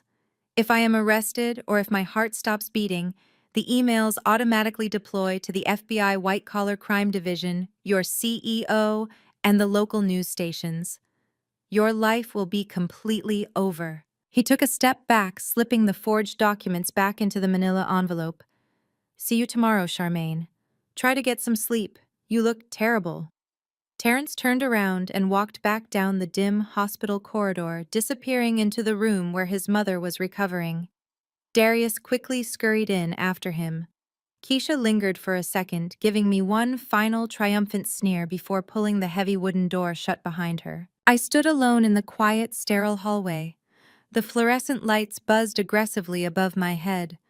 The metallic taste of blood was still sharp on my tongue from where Keisha had struck me. I turned around and began the long walk back toward the lobby. I pushed through the heavy glass doors of the clinic and stepped out into the desolate parking lot. The freezing morning drizzle immediately soaked into my ruined clothes. The adrenaline that had been keeping me upright for the last 8 hours suddenly completely vanished, leaving behind a crushing, agonizing physical exhaustion. My throat throbbed violently with every breath I took. The sheer weight of the betrayal pressed down on my shoulders like physical lead. I stumbled across the wet asphalt until I reached my car. I grabbed the door handle, but my legs suddenly gave out. I collapsed against the cold metal door, sliding down the side of the vehicle until I hit the wet pavement. I pulled my knees to my chest, wrapped my arms around my legs, and began to cry. It was not a quiet, dignified cry. It was a loud, hysterical, gasping sob. I buried my face in my hands, letting my shoulders shake violently. I wailed into the empty parking lot, the sound of my absolute despair echoing off the surrounding concrete walls. I was a broken woman, a woman who had just lost her husband, her home, her life savings, and her entire career in a single night. A pair of bright headlights swept across the parking lot, cutting through the morning gloom. Terrence's black luxury SUV rolled slowly past my position. The vehicle slowed to a crawl right in front of my car. The passenger side window slid down silently.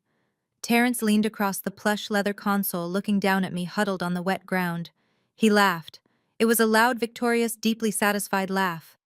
He reached out the window, casually flicked a burning cigarette butt onto the wet pavement inches from my shoes, and then slammed his foot on the gas.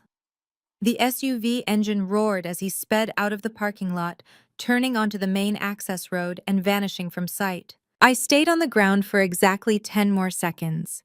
The moment his red taillights disappeared behind a row of abandoned warehouses, my sobbing stopped entirely. The tears vanished from my eyes. My breathing leveled out instantly, shifting from hysterical gasps into a slow, perfectly measured rhythm. I wiped the dampness from my cheeks, my face going completely terrifyingly cold. It was a flawless performance. I needed Terrence to see me broken. I needed him to report back to Sarah and the cartel that the threat had worked, that the wealthy, arrogant wife had finally been crushed into submission. I needed them to drop their guard and feel perfectly secure in their victory for the next 24 hours. I stood up, brushing the wet gravel from my silk trousers. I unlocked my car, slid into the driver's seat, and locked the doors behind me. I did not turn the engine on.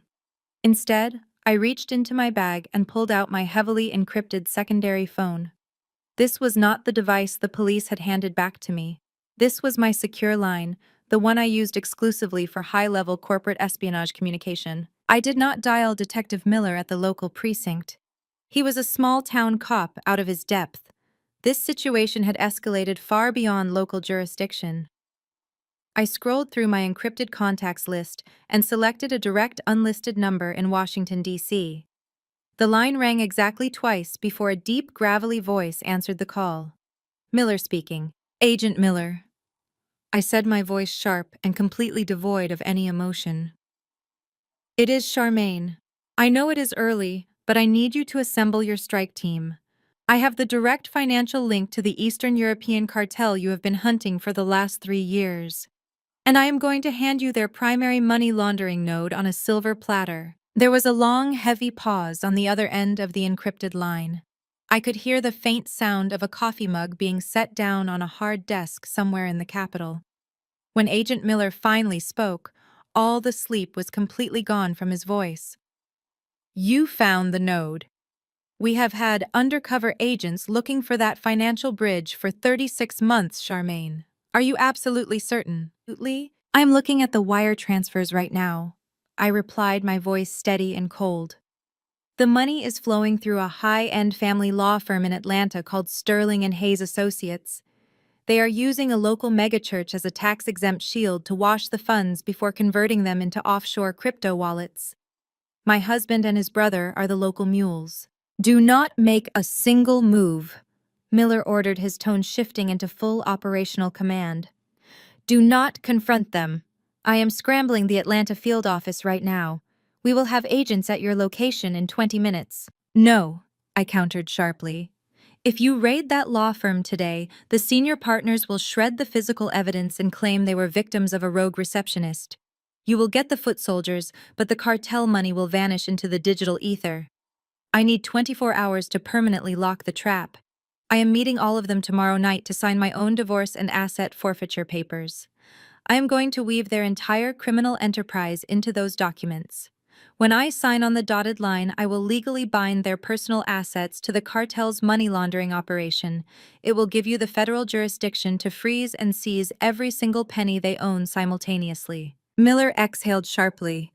You are putting yourself in the same room with men who actively tried to murder you last night. They are expecting a broken, defeated woman, I said. And that is exactly what I am going to give them.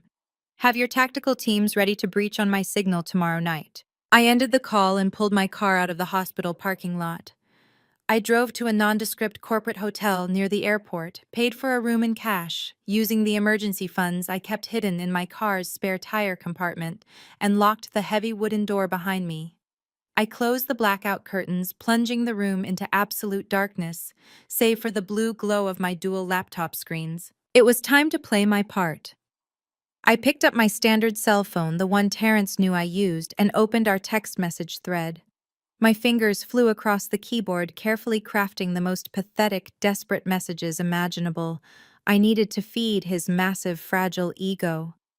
Terrence, please. I am begging you. I cannot go to prison. I will do whatever you want. Just please do not send those forged files to my boss. I waited 2 minutes, letting the silence hang, then sent another. I have nothing left. You took my savings. You took my home. Please, Terrence. Just let me keep my car and $10,000 to start over somewhere else. I am so scared. The response came almost instantly. Terrence was awake, sitting somewhere with Sarah, reading my messages and reveling in his absolute power. You should have thought about that before you tried to play games with my family, Charmaine. You get nothing. You show up tomorrow and sign the 401k over to me, or the FBI gets your client files. Do not text me again until you are in the lobby. I stared at his arrogant reply and smiled. It was the smile of a predator watching a mouse walk willingly into a steel trap. While Terrence was busy showing those text messages to Sarah, Keisha, Darius, and Mama Beatrice, gloating about how he had finally broken the Ice Queen, I was busy orchestrating their financial execution. I turned my attention to the high-resolution monitors illuminating the dark hotel room. I had a lot of work to do and only a few hours to do it. Terrence thought he was brilliant for using a legal loophole to transfer our home's equity to Sarah's limited liability company. He thought he was untouchable because the paperwork had been notarized by a prestigious law firm. But he lacked the fundamental understanding of how federal tax structures actually worked. He had built a house of cards on a foundation of gasoline. I pulled up the digital copies of the asset transfer agreements and the divorce settlement Terrence had emailed me earlier that morning. These were the documents he intended to force me to sign under the threat of blackmail. I opened my proprietary forensic editing software and began to completely rewrite the underlying metadata and the deeply buried legal clauses. I started with Sarah's LLC. Using the wire transfer routing numbers I had memorized from her desk at Sterling and Hayes, I drafted a complex financial addendum.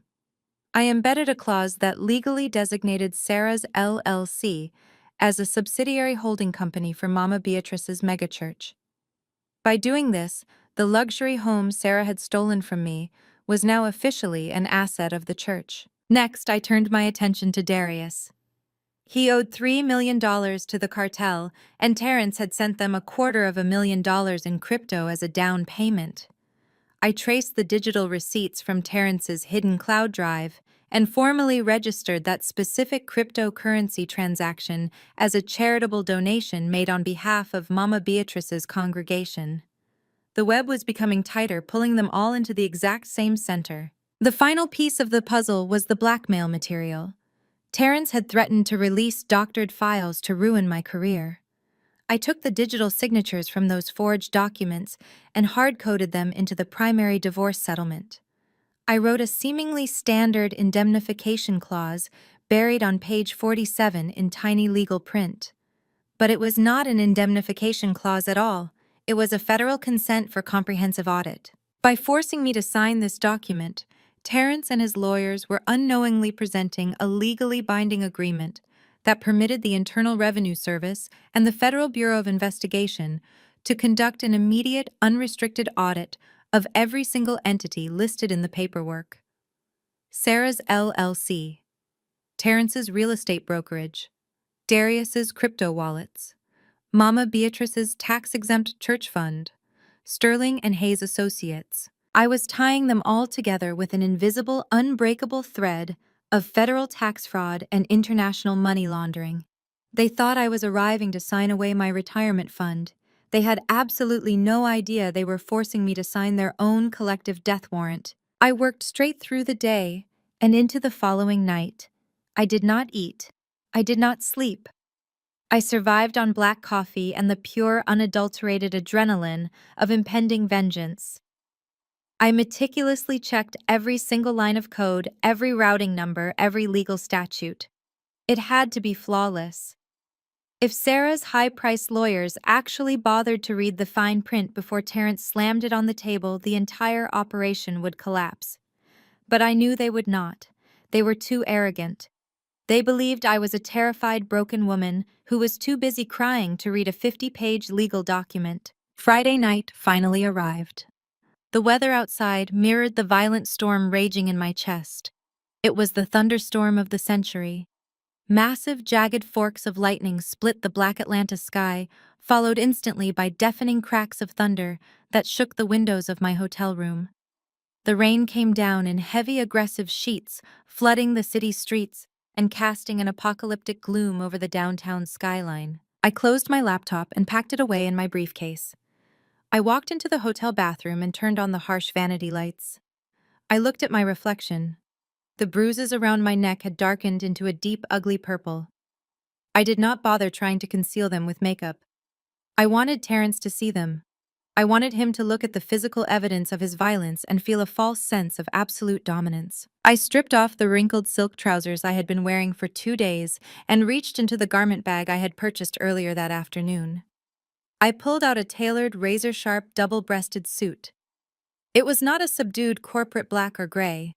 It was a brilliant, striking blood red. I slipped the suit on, buttoning the jacket with precise, deliberate movements. I pulled my hair back into a tight, severe bun. I applied a coat of dark crimson lipstick. I looked nothing like the victim Terrence had left sobbing in the hospital parking lot. I looked like an executioner. I grabbed my briefcase, walked out of the hotel room, and took the elevator down to the lobby. The drive to downtown Atlanta was slow and treacherous, the heavy rain severely limiting visibility. But my hands were completely steady on the steering wheel. I parked in the underground garage beneath the Sterling and Hayes office building. The space was mostly empty, the wealthy lawyers having long since fled the impending storm to return to their gated suburban mansions. I stepped out of my car, the heels of my shoes clicking sharply against the concrete floor. The air was thick with humidity and the smell of ozone from the lightning strikes. I walked toward the private executive elevator. I pressed the call button and watched the digital floor indicator descend. I was about to walk into a room filled with people who had used my love, stolen my money, plotted my murder, and tried to destroy my sanity. They were sitting up there right now, drinking expensive champagne, laughing at my expense, waiting for the poor defenseless wife to hand over her final remaining asset. The heavy metal doors of the elevator slid open with a soft chime. I stepped inside, pressed the button for the 45th floor, and allowed myself one final, genuine smile. It was time for the slaughter. The elevator ascended with a smooth, silent speed that made my stomach drop, but my heart remained perfectly steady. The digital numbers above the door flashed until they locked onto 45. With a soft chime, the brushed steel doors slid open, revealing the cavernous, dimly lit reception area of Sterling and Hayes Associates. The quartz desk where Sarah usually sat was empty. The entire floor was eerily quiet, save for the muffled rhythmic pounding of the torrential rain against the reinforced glass of the skyscraper. The storm was reaching its absolute peak, shaking the massive building just enough to feel a subtle sway beneath my feet. I walked down the long mahogany-paneled corridor, the sharp click of my heels echoing off the Italian marble floors. At the very end of the hallway stood a set of towering double doors leading to the primary executive boardroom. Soft, warm light spilled from beneath the crack, along with the faint, unmistakable sound of laughter. They were celebrating. I reached out, grasped the heavy brass handles, and pushed the doors wide open. The boardroom was spectacular. A massive table carved from a single slab of dark walnut dominated the center of the room. Floor-to-ceiling windows offered a sweeping, dizzying view of the storm-battered Atlanta skyline, lightning flashing violently in the black clouds. But the real spectacle was the collection of human parasites gathered around the expensive wood. They were all there, the entire toxic cast of my nightmare. Terrence sat near the head of the table wearing a brand new, impeccably tailored navy suit. He looked relaxed, arrogant, and entirely too confident for a man who had tried to commit murder less than 24 hours ago. To his immediate right sat Sarah wearing a designer dress and sipping sparkling water from a crystal glass, acting as if she were the senior managing partner of the firm, rather than a receptionist who slept her way into a stolen house. Across from them sat Darius, drumming his fingers nervously against the table, his eyes darting toward the door when I entered. The fear of the cartel was still etched into his face, but it was currently masked by the greedy anticipation of a massive payout. Next to Darius was Keisha. The moment the doors opened, she immediately grabbed her smartphone, held it up high, and pressed record. A bright, obnoxious flash illuminated her vicious, mocking smile. And sitting at the absolute head of the table, looking fully recovered from her humiliating drug-induced public meltdown, was Mama Beatrice. She wore a pristine white church suit, her hair perfectly styled, her posture rigid with self-righteous authority. She looked at my blood-red suit and the dark, ugly bruises ringed around my neck with an expression of pure, unadulterated disgust. "Well," Mama Beatrice announced, her voice booming across the long boardroom, "look what the storm washed in. I told you she would come crawling back once she realized she had nowhere else to go." I stepped fully into the room, letting the heavy doors swing shut behind me, but I did not lock them yet. Not yet. I walked slowly toward the empty chair positioned at the far end of the table opposite Mama Beatrice. I did not say a word. I just let them look at me. I let them see the bruises. I let them see the utter lack of defeat in my posture. Keisha stood up, stepping closer to get a better angle with her phone camera. "Say hello to the camera, Charmaine," she taunted, her voice shrill and grating. "I want all my friends to see what a high-powered corporate executive looks like when she finally gets put in her place. Look at you. No house, no money, no husband. Just a sad, bitter woman who thought she was better than her own family." She shoved the phone closer to my face. I could see the red recording light blinking steadily. I did not flinch or turn my head away. I stared directly into the lens, perfectly content to let her document exactly who was in this room on the night their entire empire collapsed. "Let her be, Keisha." "Mama." Beatrice commanded, waving her hand dismissively. She is here to face the consequences of her pride. The good book says that a rebellious and contentious wife is like a constant dripping on a rainy day.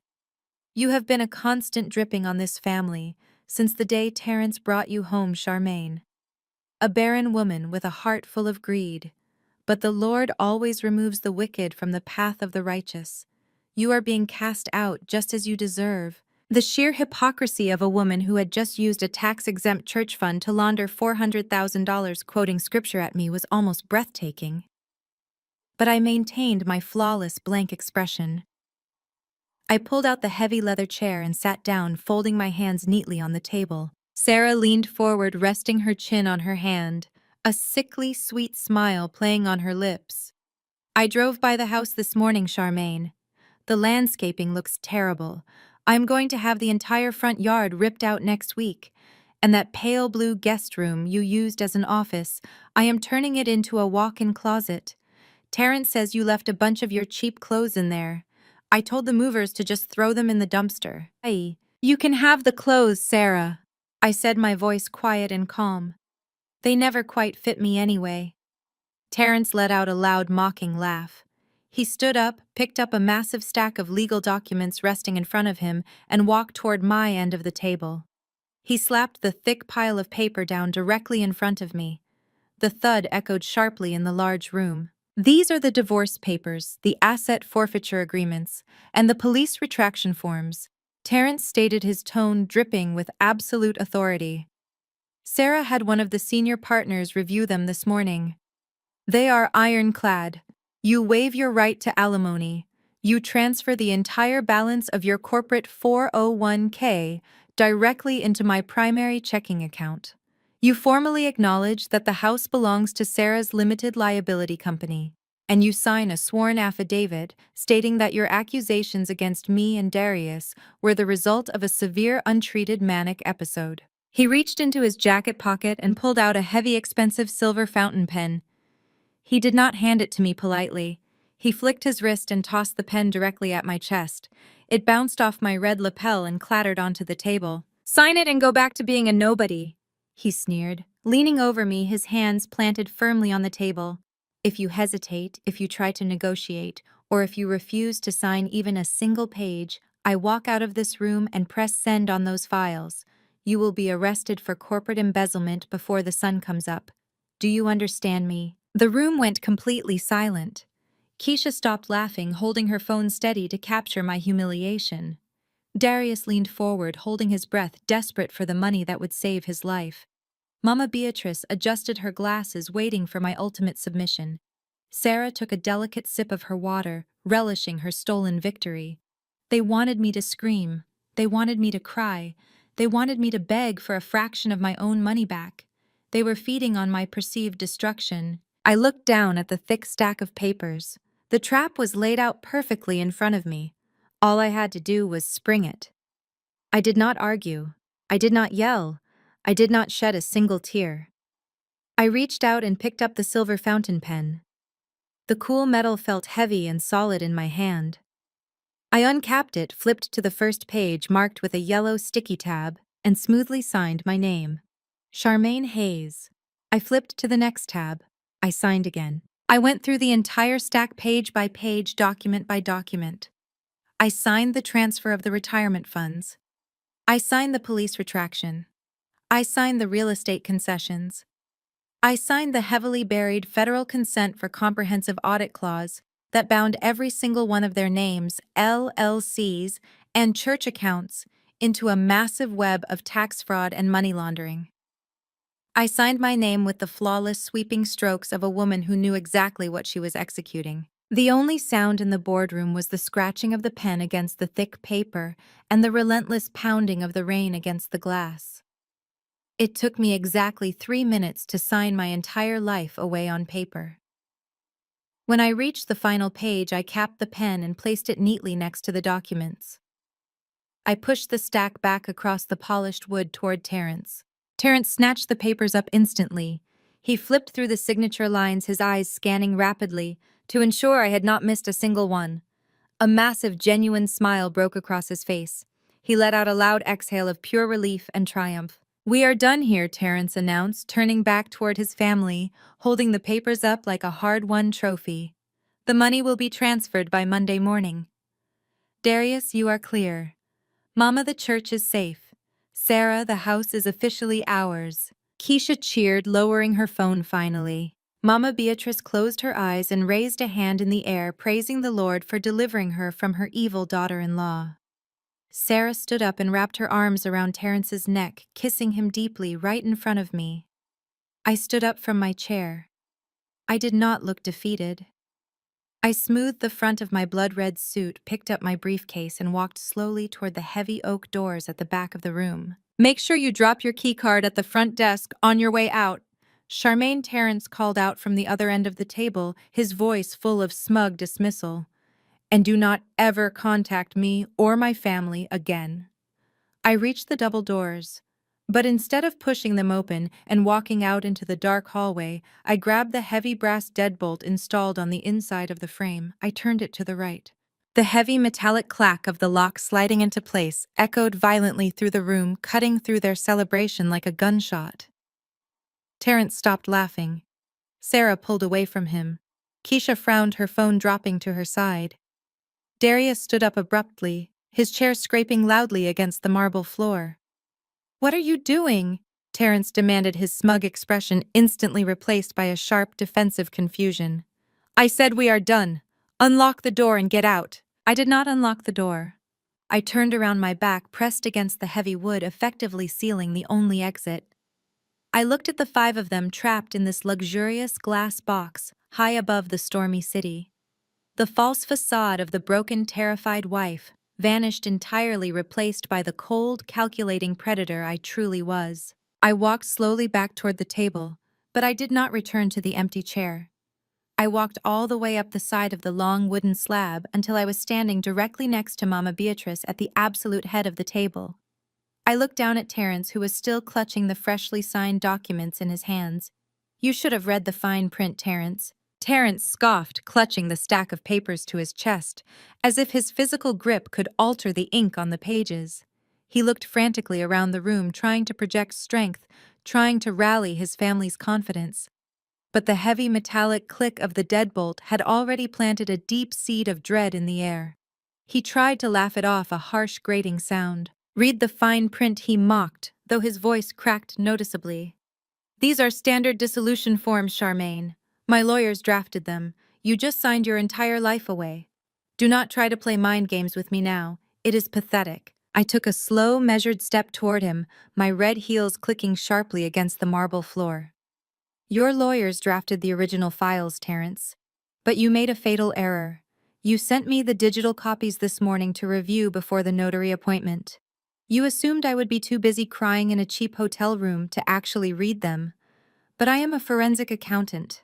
I do not just read financial documents, I rewrite them. And I spent the last 24 hours rewriting every single page you are currently holding in your hands." Sarah stood up abruptly, her chair scraping loudly against the floorboards. "What is she talking about, Terence?" she demanded, her voice shrill and tight with sudden anxiety. "Tell her to unlock the door right now." I turned my gaze to Sarah, pinning her to the spot with a look of absolute chilling contempt. "Let us start with you, Sarah. You were so incredibly proud of your little limited liability company. You thought you found a brilliant, airtight legal loophole to steal my home and play house with my husband. But you forgot that an LLC is a corporate entity subject to federal tax structuring. When I signed that property transfer just now, I did not authorize a standard equity release to you. I embedded a deeply hidden metadata clause that legally designated your LLC as a subsidiary holding company for Mama Beatrice's church.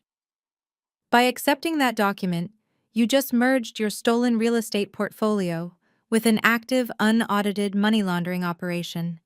Your name is now permanently tied to a criminal enterprise. You are not a homeowner, Sarah. You are a federal co-conspirator. Sarah's face drained of all color, turning a sickly, translucent white. She looked at Terence, her eyes wide with mounting panic, but Terence was frantically flipping through the pages, desperately searching for the clauses I was describing. The legal jargon was dense, intentionally complex, and completely foreign to a failing real estate agent who relied on deceit rather than intellect. I shifted my attention down the table. Darius was next. He was standing completely rigid, his hands trembling against his sides. "And you, Darius, you owe $3 million to a ruthless Eastern European cartel." Terrence thought he was being so clever by wiring them $250,000 in untraceable cryptocurrency last night. He thought it would buy you time to execute me. But I tracked the digital receipts from Terrence's encrypted cloud drive.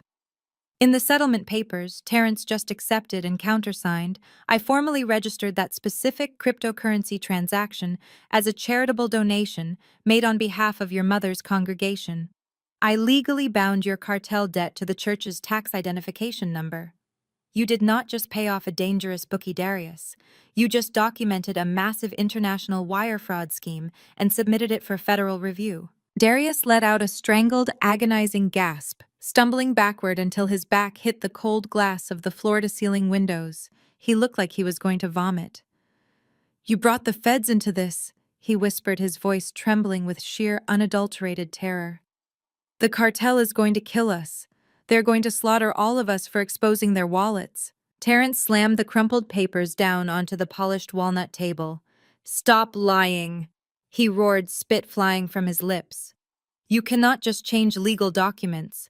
The notary has to verify the changes. This is a massive bluff. You are just trying to scare us because you know you have lost." I laughed. It was a cold, sharp, metallic sound that echoed off the glass walls. "The notary works for Sterling and Hayes Terrence, the exact same law firm that is currently processing a $400,000 wire transfer from your mother's church account to wash your dirty cartel money. Do you really think a corrupt paralegal is going to meticulously read a 50-page divorce settlement on a Friday night during the hurricane of the century? They just wanted to bill the hours. They stamped it because they looked at my bruised neck and thought I was a broken, terrified victim who would sign anything to escape." I turned my attention to the absolute head of the table. Mama Beatrice was no longer sitting with her rigid, self-righteous posture. She was gripping the armrests of her heavy leather chair, her knuckles bone-white, her breathing shallow and dangerously erratic. Her designer glasses had slipped down the bridge of her nose. "And that brings us to the matriarch," I said, my voice dropping to a dangerous, commanding register that filled the entire room. "The woman who prayed to the Lord for my death. The woman who gave her son the spiritual blessing to poison my food so she could protect her precious sanctuary and her stolen wealth. Your church is not a house of worship, Mama Beatrice. It is a massive washing machine for dirty money. And I found the exact routing numbers you used to funnel the donations into Terrence's fake real estate brokerage. I found the direct transfers to Sterling and Hayes." Mama Beatrice's mouth opened and closed silently like a fish pulled out of water. Her hypocritical religious armor was completely shattered in an instant, leaving nothing but a terrified, corrupt old woman exposed to the harsh, unforgiving light of reality. I pointed a manicured finger directly at her face. "Every single dollar you stole from your faithful congregation, every single tithe you diverted to pay for Keisha's extravagant lifestyle, Darius's gambling debts, and Terrence's pathetic failures, it is all perfectly documented. And the best part is, I did not even have to hack into your bank accounts to prove it to the authorities. Terrence just proved it for me." Keisha dropped her phone onto the table. The video recording had stopped. She was staring at me with a look of absolute paralyzing horror, finally realizing that her entire life of unearned luxury was evaporating right in front of her eyes. "What did you do, Charmaine?" she asked, her voice breaking into a pathetic whisper. "What did you actually sign?" I walked back to my end of the table, resting my hands firmly on the polished walnut wood. I looked Terrence dead in the eye, watching the arrogance completely drain from his soul. "I did not sign over my retirement fund, Terrence. I did not sign a police retraction. I did not sign a non-disclosure agreement. The document you are holding, the one you are so desperately clutching and celebrating over, is a federal consent for comprehensive audit." The words hung in the air, heavy and overwhelmingly lethal. By forcing me to sign those papers, and by countersigning them as the primary beneficiary, you just presented a legally binding agreement that permits the Internal Revenue Service and the Federal Bureau of Investigation to conduct an immediate, unrestricted audit of every single entity listed in the paperwork. You just gave them the legal right to completely bypass the standard judicial warrant process. You just authorized the federal government to freeze your bank accounts, seize your properties, dismantle Sarah's LLC, and audit your mother's entire church fund. You tied all of your criminal activities together with a neat little bow, and you legally invited the feds to come inside and take it all. Terrence stared at the papers on the table. His hands began to shake violently, a tremor he could not control. He reached out and grabbed the document, flipping aggressively to page 47, his eyes darting frantically across the tiny print. He was looking for the indemnification clause his lawyers had promised him. Instead, he was reading the legal equivalent of his own financial suicide note. The crushing reality of what he had done finally crashed over him like a tidal wave. He had not outsmarted me. He had not broken me. He had weaponized his own greed and used it to destroy his entire family. He had handed me the exact tool I needed to execute them all. "You are bluffing," Terrence whispered, his voice completely hollow and devoid of breath. "You are bluffing. There is no way you could have done this. The FBI does not work this fast. They do not care about a domestic dispute. This has not been a domestic dispute since you wired cartel money through a tax-exempt entity." I corrected him, my voice ringing with absolute certainty and power. "The moment you hit send on that crypto transfer last night, you became a national security threat. I called my contacts at the federal level at 5 o'clock this morning. They have been monitoring this building all day. They have been watching your offshore accounts.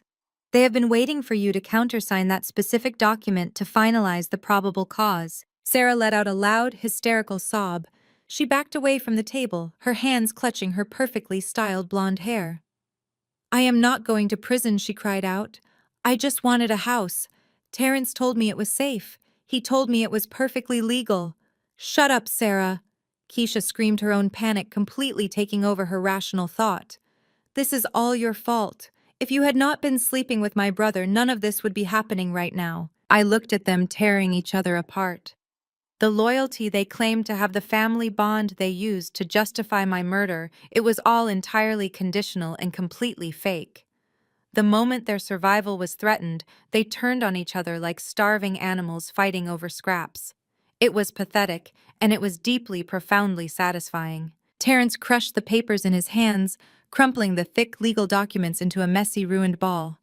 His face contorted into a mask of pure, unadulterated rage. The suave, arrogant facade melted away completely, revealing the violent, desperate predator underneath. He had lost everything. His money, his mistress, his mother's empire, his freedom. He had absolutely nothing left to lose. "You lying witch!" Terrence roared, his voice tearing violently through his throat. "I will kill you. I will kill you right now!" He vaulted over the heavy wooden table, his expensive navy suit tearing at the seams. He scrambled across the polished walnut, kicking over the crystal water pitchers and scattering Keisha's phone to the floor. His eyes were wild, bloodshot, and completely devoid of any remaining sanity. He was lunging directly for my throat, aiming to finish the job he had started on the dining room floor. I did not flinch. I did not move a single muscle to retreat. I just stood my ground, my hands resting calmly by my sides, watching him launch his body across the massive boardroom table. Before Terrence's outstretched hands could even come close to my neck, a deafening explosive crash violently shook the entire 45th floor. The massive solid oak double doors of the boardroom did not just open. They were completely blown off their reinforced steel hinges by the sheer devastating force of a tactical battering ram. The splintered wood flew across the polished marble floor like shrapnel. A thick cloud of dust and plaster erupted into the pristine air of the 45th floor boardroom. Through the settling haze, a flood of heavily armored tactical units poured into the room. They wore dark Kevlar vests emblazoned with the bright yellow letters of the FBI and the IRS Criminal Investigation Division. There were dozens of them, moving with terrifying synchronized precision. Terrence, who had been in midair lunging across the walnut table to attack me, completely froze. The primal rage in his eyes was instantly extinguished, replaced by a cold, paralyzing dread. He crashed onto the surface of the table, his expensive navy suit sliding awkwardly across the polished wood, knocking over the remaining water glasses. "Do not move a single muscle," a commanding voice boomed over the chaos. 5 bright red laser sights instantly painted Terrence's chest, hovering directly over his heart.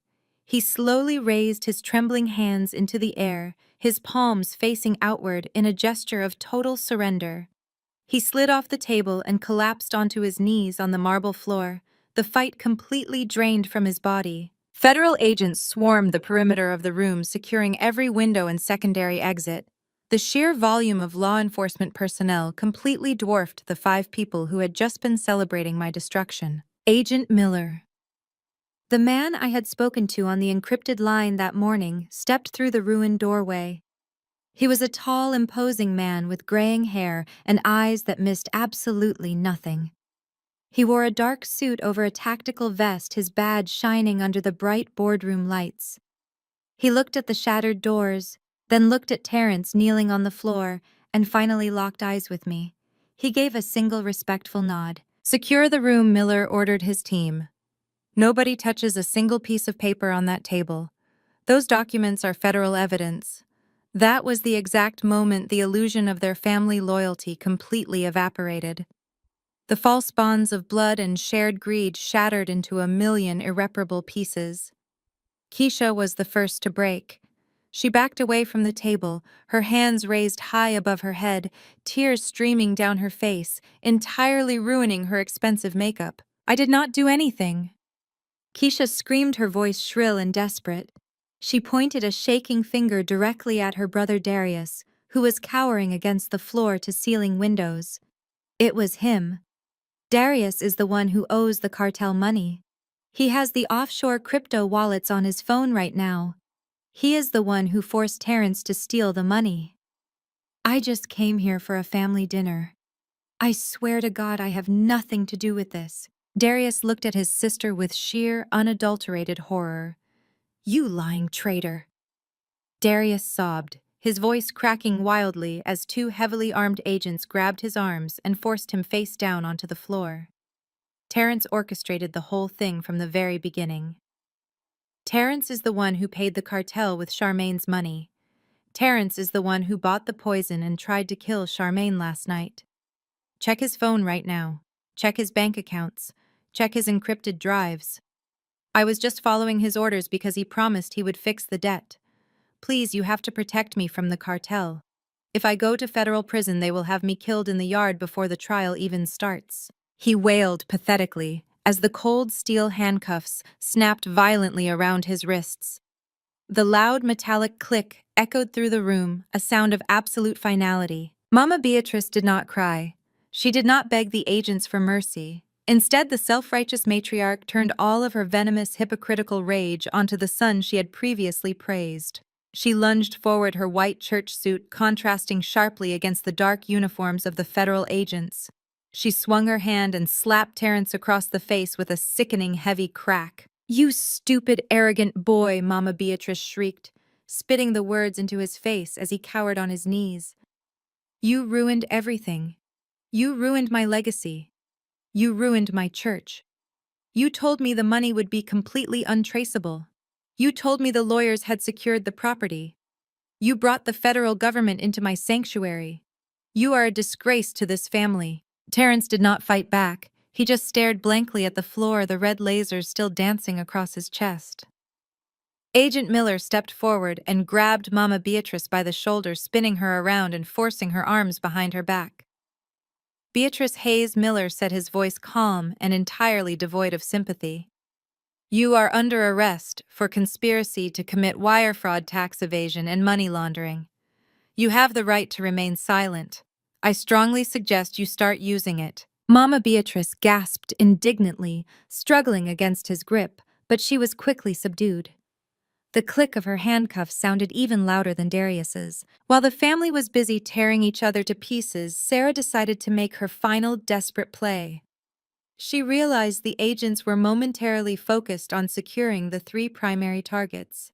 She dropped to her hands and knees, ignoring the expensive fabric of her designer dress, and began crawling frantically toward the small catering door tucked away in the back corner of the boardroom. She thought she knew the layout of the building better than the raid team. She thought she could slip into the service elevator and vanish into the stormy night. She made it exactly 5 feet. A female IRS criminal investigator stepped out from behind a decorative potted plant, completely blocking Sarah's path. Sarah looked up, her blue eyes wide with panic. She scrambled to turn around, but the female agent did not hesitate. She dropped her weight, tackled Sarah hard to the marble floor, and drove a knee squarely into the small of Sarah's back, pinning her securely to the ground. "Get off me!" Sarah shrieked, thrashing wildly against the firm grip. "I am just a receptionist. I do not even know these people. I was just delivering paperwork. You are making a massive mistake. My boss is a senior partner at this firm. He will have your badge for this." The female agent grabbed Sarah's wrist, pulling it behind her back with practiced efficiency. "Your boss is currently in the lobby downstairs being fitted for a matching pair of bracelets," the agent replied coldly. "We intercepted the $400,000 wire transfer your LLC attempted to process 10 minutes ago. You are not a receptionist anymore, Sarah. You are an accessory to international racketeering." The handcuffs snapped around Sarah's wrists, securing the Cartier love bracelet tightly against the cold metal. Sarah buried her face against the cold floor and began to sob uncontrollably, the reality of her ruined life finally crashing down upon her. She had traded her youth and her freedom for a man who could not even protect himself, let alone her. Within 3 minutes, the entire boardroom was completely secured. The 5 people who had dedicated their lives to destroying mine were all sitting or lying on the floor in restraints. The arrogance, the smug superiority, the mocking laughter, it was all entirely gone. They looked small, pathetic, and utterly defeated. Agent Miller walked over to the table and carefully slid the thick stack of signed documents into a clear plastic evidence bag. He sealed the top and handed it to a junior agent. He then turned to me. "Are you injured, Charmaine?" Miller asked quietly, noting the dark bruising around my neck for the first time. "I am perfectly fine, Agent Miller," I replied, my voice steady and clear. "Everything you need to dismantle their entire network is right there in that bag. The offshore accounts, the forged medical records, the church routing numbers. It is all tied together." "You did good work today," Miller said with a rare, genuine smile. "We will need you to come into the field office tomorrow to give a formal recorded statement. But for tonight, you are completely free to go. We have teams securing your house as we speak. The locks will be changed by morning." "Thank you." I nodded respectfully. 2 massive federal agents reached down and hauled Terrence roughly to his feet. His legs barely supported his weight. His tailored suit was covered in dust. His tie was ripped, and his face bore the bright red mark of his mother's hand. As they began to march him toward the ruined doorway, Terrence dug his heels into the marble floor, desperately trying to stop his momentum. He looked wildly around the room until his eyes locked onto me. The sheer naked terror on his face was absolute. "Charmaine," Terrence pleaded, his voice breaking into a pathetic, high-pitched whine. "Charmaine, please, you have to tell them to stop. We are husband and wife, we took vows. I was just stressed. I was just trying to protect my brother. Please, I will give you everything back. I will sign the house over to you. I will give you the money. Just tell them you made a mistake. Please, baby, do not let them take me away." He was crying now, tears cutting tracks through the dust on his face. He was begging the woman he had tried to murder just 24 hours prior to save him from the consequences of his own actions. I stood perfectly still, watching him struggle against the grip of the federal agents. I did not feel an ounce of pity. I did not feel a shred of remorse. I looked at the man who had traded my life for a payout, and I felt absolutely nothing but the profound, liberating weightlessness of closure. I did not answer him. I did not offer him a single word of comfort or condemnation. He was no longer worth the breath it would take to speak. I slowly reached down and picked up the sleek black umbrella I had leaned against the conference table. I smoothed the lapels of my blood-red suit, ensuring every line was perfectly sharp. I gripped the handle of my briefcase firmly in my left hand. Terrence continued to scream my name, begging and crying as the agents dragged him physically out of the boardroom and into the dimly lit hallway. His desperate pleas echoed down the corridor, mingling with the wails of his mother and the sobs of his mistress. I walked toward the exit. As I reached the doorway, I had to step over the shattered remains of the heavy oak doors lying on the floor. I stepped right over the splintered wood, walking past the armed guards and stepping into the private executive elevator. I pressed the button for the lobby. The steel doors slid shut completely, cutting off the sound of Terrence's voice forever. I stood alone in the quiet elevator car, watching the digital numbers count down. The silence was the most beautiful sound I had ever heard. When I finally stepped out of the skyscraper and onto the downtown Atlanta sidewalk, the worst of the thunderstorm had passed. The heavy, violent rain had softened into a gentle, cleansing drizzle. The cool night air smelled clean and fresh, washed free of the suffocating humidity. I opened my black umbrella, holding it high above my head, and stepped out into the rain. I walked down the wet pavement, my head held high, my future completely my own. I was entirely free. Exactly 1 year later, the heavy rain of that unforgettable night felt like a distant, washed-away memory. I stood quietly in the center of a massive sunlit sanctuary, looking up at the high vaulted ceilings and the stunning stained glass windows. Sunlight poured through the colored glass, painting the polished hardwood floors in brilliant shades of gold and blue. This building used to belong to Mama Beatrice.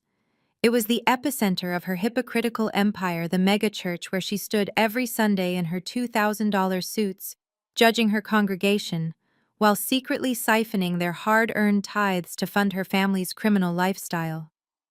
Today, it belongs entirely to me. When the federal government seized all of the Hayes family assets, this massive property went into immediate foreclosure. Because the church's tax-exempt status was completely revoked due to the money laundering convictions, the commercial value plummeted. I attended the government auction 3 months ago and bought the entire estate for absolute pennies on the dollar using the money I had legally protected. But I did not buy it to preach. I bought it to rebuild.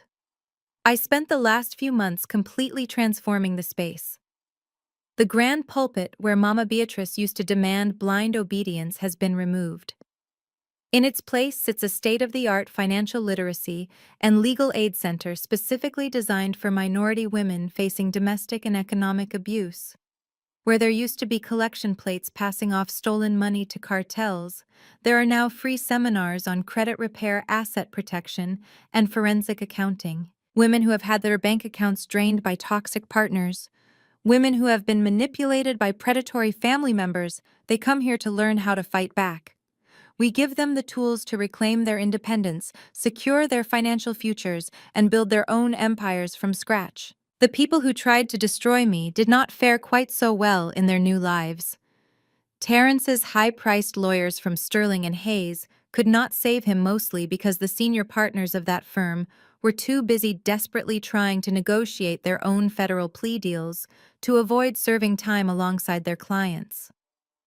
Without their protection, Terrence's case completely collapsed. Between my hidden camera footage, the forged psychiatric records, and the detailed money laundering trails he so arrogantly documented, the judge showed absolutely no mercy. Terrence was sentenced to 20 years in a maximum security federal penitentiary without the possibility of early parole. He was convicted of first-degree attempted murder, massive wire fraud, and federal racketeering. The man who cared so deeply about his expensive tailored suits and luxury cars now wears a standard-issue orange jumpsuit, spending 23 hours a day in a concrete cell. He sends me letters sometimes, begging for forgiveness, crying about how hard his life has become behind bars. I never open them. I just throw them directly into the shredder. Darius received a slightly lighter sentence for cooperating with the federal prosecutors, but he is still serving 15 years in federal prison. The cartel he owed $3 million to was completely dismantled by the FBI, using the digital roadmaps I handed over that night. The dangerous men who were threatening to break his bones are now his cellmates, which means Darius spends every single day looking over his shoulder in absolute terror. Keisha and Sarah lost absolutely everything. The limited liability company Sarah used to steal my house was immediately seized and liquidated by the IRS. She lost her job, her fancy apartment, and her law firm connections. Keisha was forced to move out of her luxury condo and now works 2 minimum-wage retail jobs just to afford a tiny studio apartment in the worst part of town. But the greatest, most profound justice was reserved for Mama Beatrice, the arrogant matriarch who built her entire identity around her holy superiority, and her prestigious community status lost it all in a matter of hours. The megachurch congregation abandoned her the moment the embezzlement scandal hit the local news. She was publicly disgraced, her reputation completely ruined. Today, Mama Beatrice does not wear custom pink suits or designer glasses. She wears a polyester uniform and a headset. I drove through a local fast food drive-thru last week on my way to the office, and the voice taking my order sounded incredibly familiar. When I pulled up to the window, there she was. Mama Beatrice, stripped of her pride, her stolen wealth, and her dignity, handing over greasy paper bags for $14 an hour. She looked at me sitting in the driver's seat of my new car, her eyes widening in sheer humiliation. She tried to hide her face, turning away quickly, but the damage was already done. She had to swallow her pride and hand me my receipt. I gave her a $20 tip, smiled warmly, and drove away without saying a single word. Looking back on everything that happened, I realized that surviving that toxic family was the greatest test of my entire life. They tried to use my own success against me. They weaponized my loyalty and tried to extinguish my light simply because I refused to be their endless source of funding. But the fire they tried to throw me into only forged me into something infinitely stronger. I step up to the camera now, looking directly at all of you who have followed this journey to the very end. They thought they could throw me away because I didn't fit their toxic mold. They dug a grave for me, but they forgot I owned the shovel. If you've ever had to burn down a toxic family tree to plant your own roots, drop a 100 in the comments.